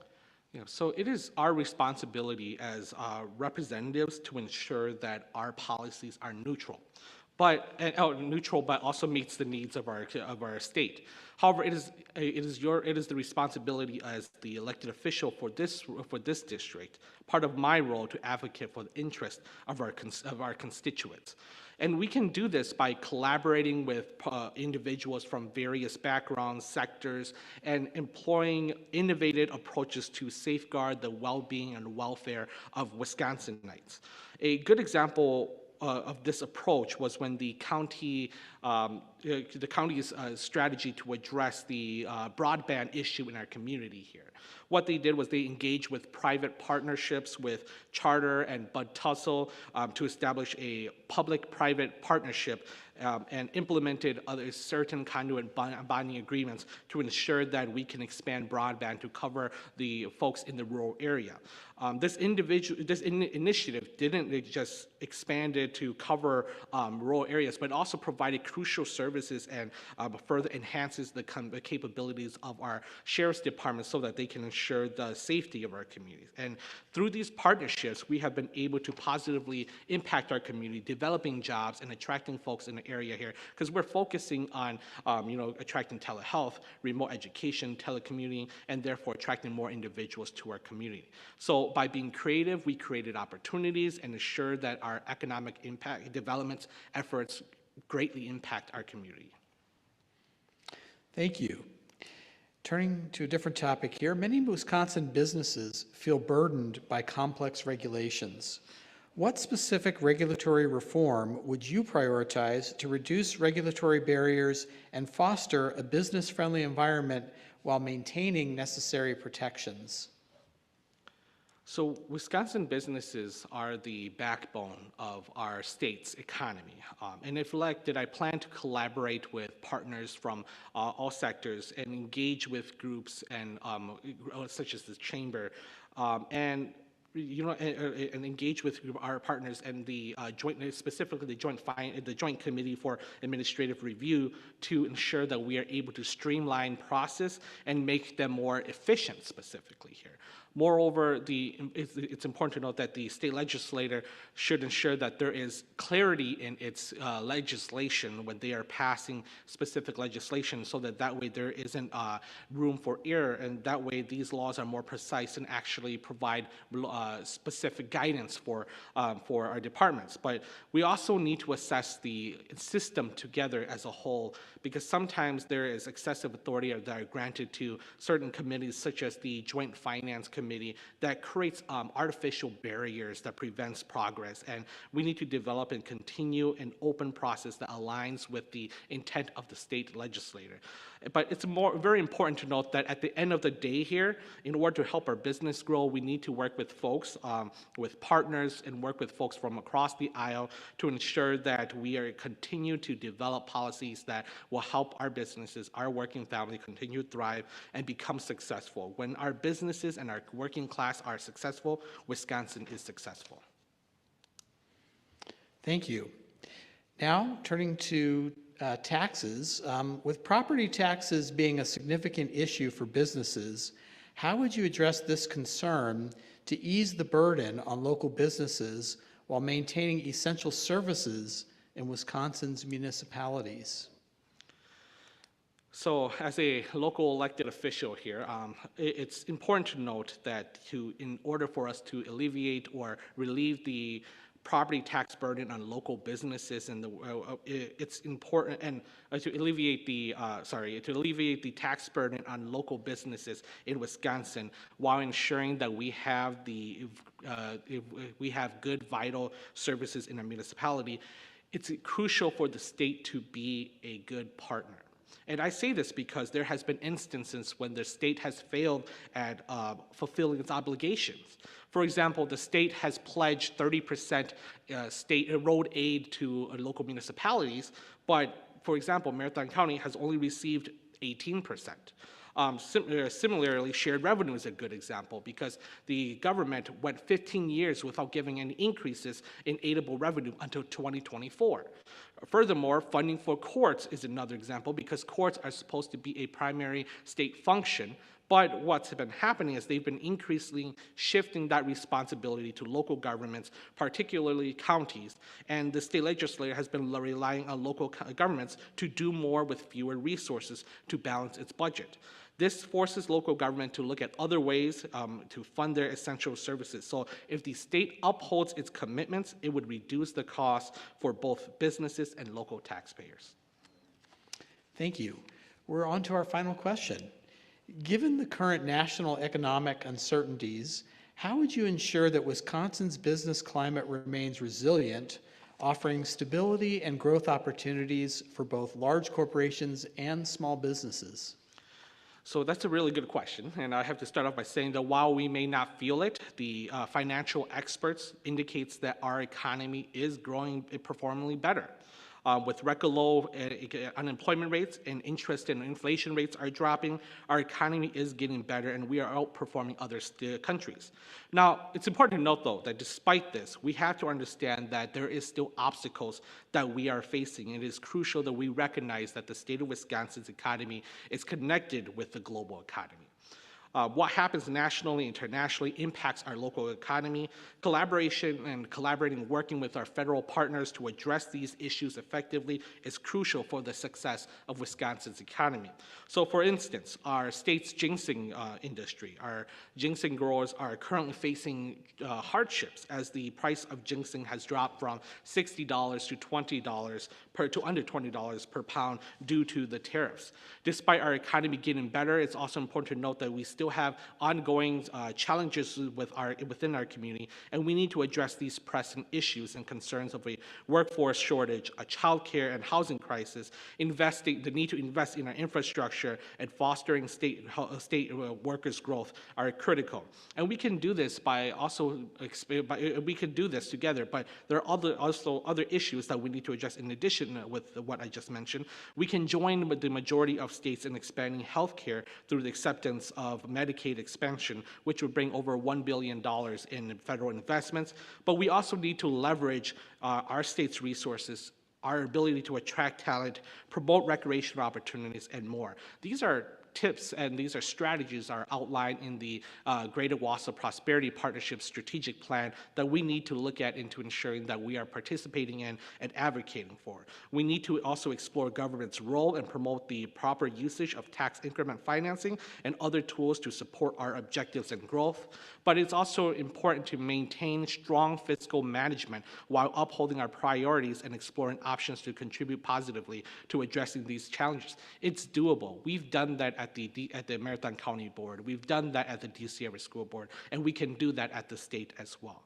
It's important to remember that even though our economy is getting better, there are still families that are struggling and are having a hard time.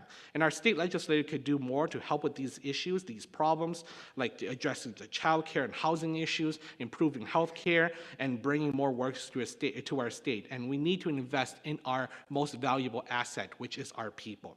And in order to do this, we need to vote for legislators and representatives who will put the best interests of the people over their party. And residents of the 85th, I humbly ask for your vote, and I will be that voice that the 85th desperately needs in Madison. Thank you. Thank you. Mr. Yiling Zhang, thank you so much for your time and participation, and we wish you the best of luck on November 5th.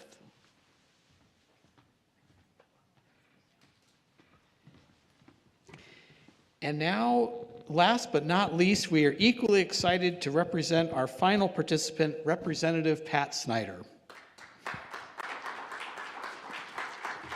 Thank you, Eric.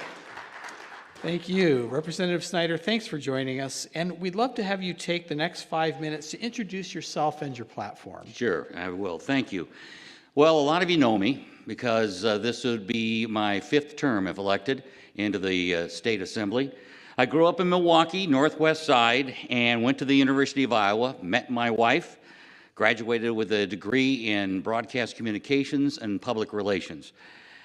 Moved here to Wausau because I wanted to get back to Wisconsin, and got here in November of 2000, I should say, and raised our 2 kids, both graduates of DC Everett High School. Now both are married with, we have 5 grandkids. Retired from radio in 2012, decided I'd try my hand at the Assembly and lost in 2012, but came back in 2016 and won, and I've been in that position for the 85th District ever since 2016. This time around, though, it is a little different. The new maps came out with the Supreme Court and with the governor, and I am still in the 85th. I was drawn out by 6 houses, and I decided that since 75% of the district that I represent was still in the 85th, that I needed to move to Weston so I could continue to represent the people I have been representing the past 8 years. Now, I will say that a lot of talk has been about working across the aisle. That's talk. I actually have a record of working across the aisle. In fact, 7 bills signed by the governor this session, including one I worked on for 3 sessions, the Hmong Education Bill, after talking with many of the veterans and the stories they tell from the secret war to fleeing the communists, to going to the refugee camps, to coming to America, a whole different culture, climate, facing bigotry. And what's amazing is they still think America's the greatest country in the world. That's impressive. That needed to be told, so I passed that bill. The Light Kin Bill, The Department of Children and Families came to me to author this bill. This allows children that are being removed from the home in a very traumatic situation to maybe not be placed with relatives close by, but be placed with families they're close with in their neighborhoods or from the school districts. It's less traumatic. I have my VOCA funding. They came to us, the women's community and the Domestic Abuse Council. In fact, I'm now a member of the Governor's Council of Domestic Abuse. They VOCA funding from the federal government, which is Victims of Crime Act. It ran out of money. They didn't fund it. They were going to lose possibility of some shelters. And they came to us, and I went to my leadership. I said, we have to come up with a Band-Aid to get them through the time before the next budget. So we passed a $10 million bill to be able to keep them afloat. And if the federal government doesn't come through, it'll be an issue we'll have to readdress during the next budget session. I also get a lot of my inspiration from people in the district. Dr. Lamont, a pediatrician, came to me with the Marathon County Medical Board and told me about the statistics of childhood asthma and how it's starting to rise. And so now we passed a bill the governor signed that will allow school districts, not a mandate, but allow them to have the inhalers for asthma in case there is a critical attack. A lot of times, first attack in a child's life happens in the grade school days. So now that'll be available to get that so it's not an emergency room trip for them. It also will allow parents to sign saying, listen, our child has asthma. If they forget their inhaler or have it run out, you have permission to use there at the schools. These are some of the bills that I was able to get through this last session. Oh, and by the way, my first bill that I co-sponsored and signed into law from the governor in January of 2019 was making pre-existing conditions mandatory for the state of Wisconsin. Just thought I'd pass that along as well. So some of the things in the district that we're facing, you know, is a cost of living increase. Hearing that at the doors a lot. It's been traumatic the last couple of years. And it doesn't matter if you're a young family or a senior retirement family on a fixed income, the tax dollars need to be used efficiently, and people should keep more of their hard-earned money, because I am a believer that the people know how to spend their money better than the government. Thank you for that introduction.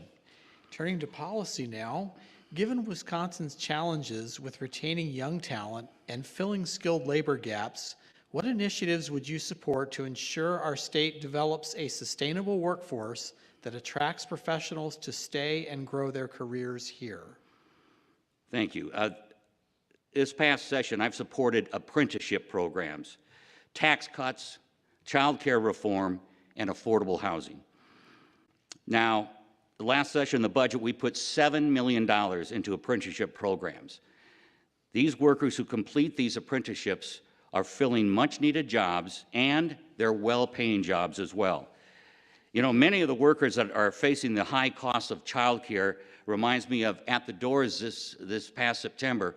I ran into a gentleman that has 3 children. 2 are not of school age. So he ended up taking the 3rd shift. His wife works during the day. He works 3rd shift so he can stay home and watch his 2 kids because they don't have the finances to cover the child care costs. Not only that, he worked Labor Day, got overtime pay because he had outstanding bills he had to pay. This is a family that is living paycheck to paycheck, and stories I hear every day at the doors of many families have been suffering the past 3 years at least.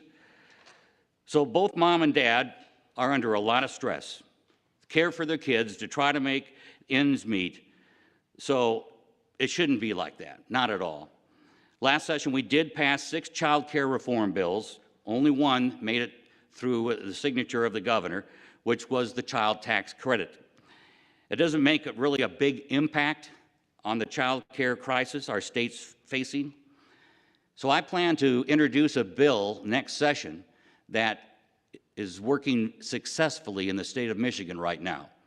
And that is setting aside a fund to try to promote and incentivize in-home licensed daycare.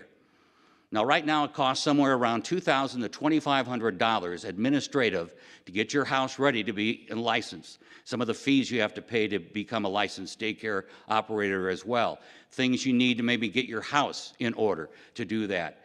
And in order to have this grant program where we would cover those costs, and I think when you come this far north, where our daycare centers now are being overwhelmed and there's a long waiting list, to have more local in-home licensed daycare would be perfect, because if folks are home now taking care of their kids, maybe they'll take a few more in and make some money on the side as well. Plus, I think in-home licensed daycare would be a little more affordable for some of the families. So that's one bill. I still think we need a public-private partnership on that. I still tell some of my colleagues that I think it's an economic development that we need for us to look at this. But we have to look at it at fixing problems, not adding money to something that never gets fixed, because we'll never fix it. We'll just keep sending more and more money. I think tax incentives could be possible for businesses if they want to combine their forces and start a daycare for all of their employees. Now, housing, that's another major problem, as we're the 18th ranked state in property tax. Last session, I did co-sponsor 5 bills on housing initiatives that I think will lead us to more affordable basic starter homes for our young people to raise a family. Thank you very much, Representative Snyder. And turning to the next question, in the 85th district, as you know, we have both rural and urban areas that both need economic support. How would you ensure that economic development efforts in Wisconsin benefit the entire state, balancing the needs of both urban and rural? Well, each region of the state has their industries that excel in, as well as activities that do so, both manufacturing and also agriculture, big ones. Each budget cycle, the governor has tried to eliminate the manufacturing and ag tax credit, which we have stripped away. I would hate to see that go. That's big. That's one thing we can do to assure that, to make sure we're building a workforce to support both the rural and urban parts. And I think one area is reducing our income tax with a positive effect on both urban and rural.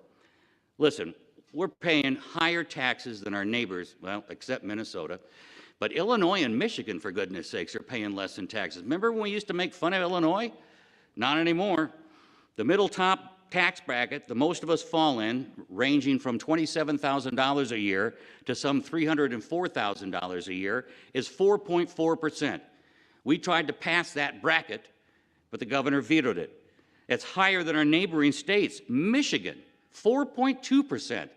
I heard an ad on the radio from the Economic Development Committee of Michigan urging Wisconsin businesses to come to Michigan. That's atrocious. That shouldn't be any kind of way that we should be letting something like happen. So many Wisconsin businesses feel the burden of regulations and other issues that I suppose we can get to as well. Thank you. Many Wisconsin businesses, as you've alluded to, feel burdened by taxes, but also complex regulations. Yeah. What specific regulatory reform would you prioritize to reduce regulatory barriers and foster a business-friendly environment while maintaining necessary protections? I think one of the big ones in the past 4 years that I've heard from many constituents and helped through this process, folks that need a professional license to work their job, and that renewal process has taken months. I had a dentist from Alaska trying to come and move to Wausau to practice dentistry, and he's been waiting 6 months before he contacted my office. And then once we contacted DSPS, within a week he got his license. I've had nurses, the same situation. I had a CNA, 16 years experience in the state of Iowa as a CNA, come to Wisconsin, and they told her she would have to go back to college and spend 6 months and thousands of dollars to be able to get a CNA license in Wisconsin. That is ridiculous. How are we supposed to keep people here? How are we supposed to get them to come?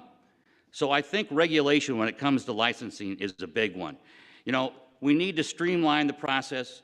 We did invest in the software and technology the DSPS needed, and I think that is starting to see some improvements, and it's getting better. So I'm optimal there. But I do think we have professional workers who want to work, and we have jobs waiting for them. And we have professionals in Wisconsin, in the medical field and other fields, that will be able to go over to Minnesota or down to Illinois or Iowa and practice what they're doing. But opposite, it doesn't work. And that's a holdup that I just think that, again, if we're trying to bring people in and have them raise their families, I think that's something we need to really look at. And I think another thing, too, on this to bring in families, and I thought of this now, is a lot of times kids that grow up in Wisconsin, go to school, and then leave the state, a lot of times when they get into their 30s, when they have young kids, they suddenly move back. They move back because they remember what it was like to be raised in this area.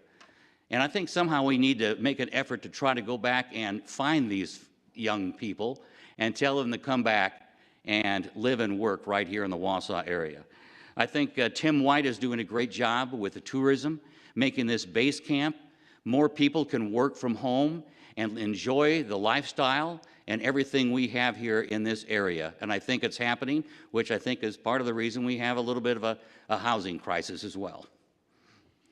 Thank you. With property taxes being a significant issue for businesses, how would you address this concern to ease the burden on local businesses while maintaining essential services in Wisconsin's municipalities? Well, property taxes, significant issue, again, for businesses. I remember talking years ago with a gentleman that had 2 fast food restaurants, one on Bridge Street in Wausau and one out in Rothschild. And the property taxes were $8,000 less in Rothschild. And when you have that discrepancy, sometimes, you know, it's understandable. Well, sometimes people move because of property taxes. But we did pass, finally, after a stagnant 20 years or more, a shared revenue bill this last year that will increase the money coming from the state and going to local communities. Do you know way back when it started, that the cities and counties got 90% of the taxes? 90%, and then it suddenly slowed down to what we were getting, I think it was 6% with the shared revenue. That's horrendous. So we have fixed that, at least got the fix going. The provision in the law also has the sales tax, as it goes up percentage-wise each year, that percentage is added to the shared revenue of these communities as well. So when the state does well, communities, municipalities, and the rest will do well. The city of Wausau received a 24% increase in the shared revenue. The village of Weston received a 36% increase. So what we have to look at, and what is important for our communities, is to make sure that we're supporting those services. You know, I've heard from many residents with the concern over their property taxes right now after Marathon County and the assessment that came out. That was one of the, besides the economy, one of the bigger things I heard at the doors was a property tax assessment, and they're curious to see what's going to happen come December. We need to look into how much money we're going to be collecting and where it's getting spent. And we need to make sure that our essential services, like public safety, fire, and the rest, EMS, that shared revenue goes to, will be able to be fully funded. So that's the important issue when it comes to making sure that property taxes do maintain its importance, but I'm sure glad that shared revenue has gone up, and we even get a little bit of a percentage from the brewers. So there you go. Thank you. We've reached our final question. Given the current national economic uncertainties, how would you ensure that Wisconsin's business climate remains resilient, offering stability and growth opportunities for both large corporations and small businesses? Well, I was very proud, and it happened during my tenure here over the years. Slowly but surely, we finally eliminated the personal property tax for businesses. That was a big one. Now we need to get our income taxes to be a little bit more competitive with our neighboring states. I mean, remember, both Illinois and Michigan are governors who are Democrat, so I don't think it's something out of the ordinary to try to at least match those states. So we need to get those in order. And we need to get workers to learn skills that are employable. Creating programs for those in the tech schools. I recently toured the NTC's surgical tech program, which opened up shortly. You graduate from that program and you'll be starting at $29 an hour, which is pretty darn good. especially not having maybe the crushing debt you might have in a four-year university. There are a lot of programs out there like that. There are trades that are operating. The operating engineers, who are one of my supporters, they have a tremendous job down in Coloma. They get young men and women, and they are in tremendous jobs. Pipe fitters, welders. There are a lot of opportunities to make some good money and to have sustained careers and to stay right here in central Wisconsin, which we want. So those are important, and we've seen so much success with the apprentice programs. But with the ability to work from home, we do need to make a better effort at trying to make us conductive in the broadband and Wi-Fi, so that makes it a little bit more acceptable for them. Because I was talking to a guy the other day, retired IT gentleman out of the town of Weston, and he said that he thinks a lot of the folks down in southern Wisconsin, maybe even northern Illinois, have moved up to central and northern Wisconsin and work remotely now because the lifestyle is a lot different, and to be candid, the cost of living is a lot better as well. So ways we can do to make that attractive, to make more businesses like Amazon, like Microsoft, and some of the others to come to this area is so important for the longevity and health of this community economically and emotionally and physically. So I am coming back because I am not done with things I want to be able to fix, especially in the child care side of things, and also to try to get the postpartum Medicaid expansion to 12 months.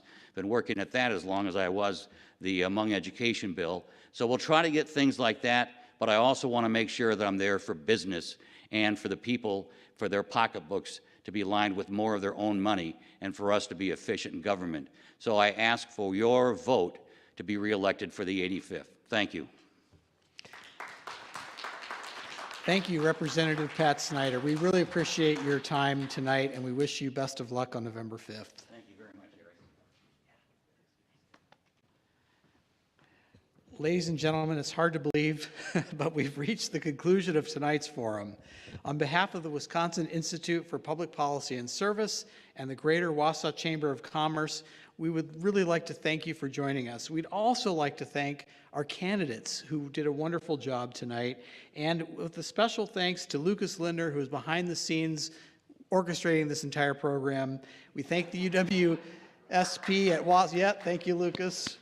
We also thank UWSP at Wausau and Chris Berg for their support for tonight, and we encourage all of you, all of the sponsors encourage all of us and you to get out and vote on November 5th. Best wishes.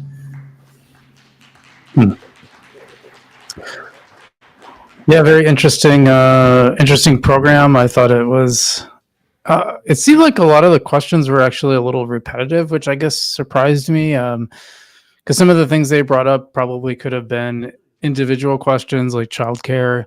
Talent retention was interesting. It seemed to have a very strong business focus, which, you know, it's fine. But I thought actually asking some of these more individually, like, for example, asking about childcare would have, I think that would have been good, because we kind of got some of the answers, we kind of got like, oh, well, we need to address childcare. Well, yeah, but like what? You know, and I won't dive into specifics, but some said more specifics than others. I thought that was interesting. Yeah, so these are your choices, and I hope you enjoyed that. I will be doing a write-up on them for the Wausonian and for City Pages.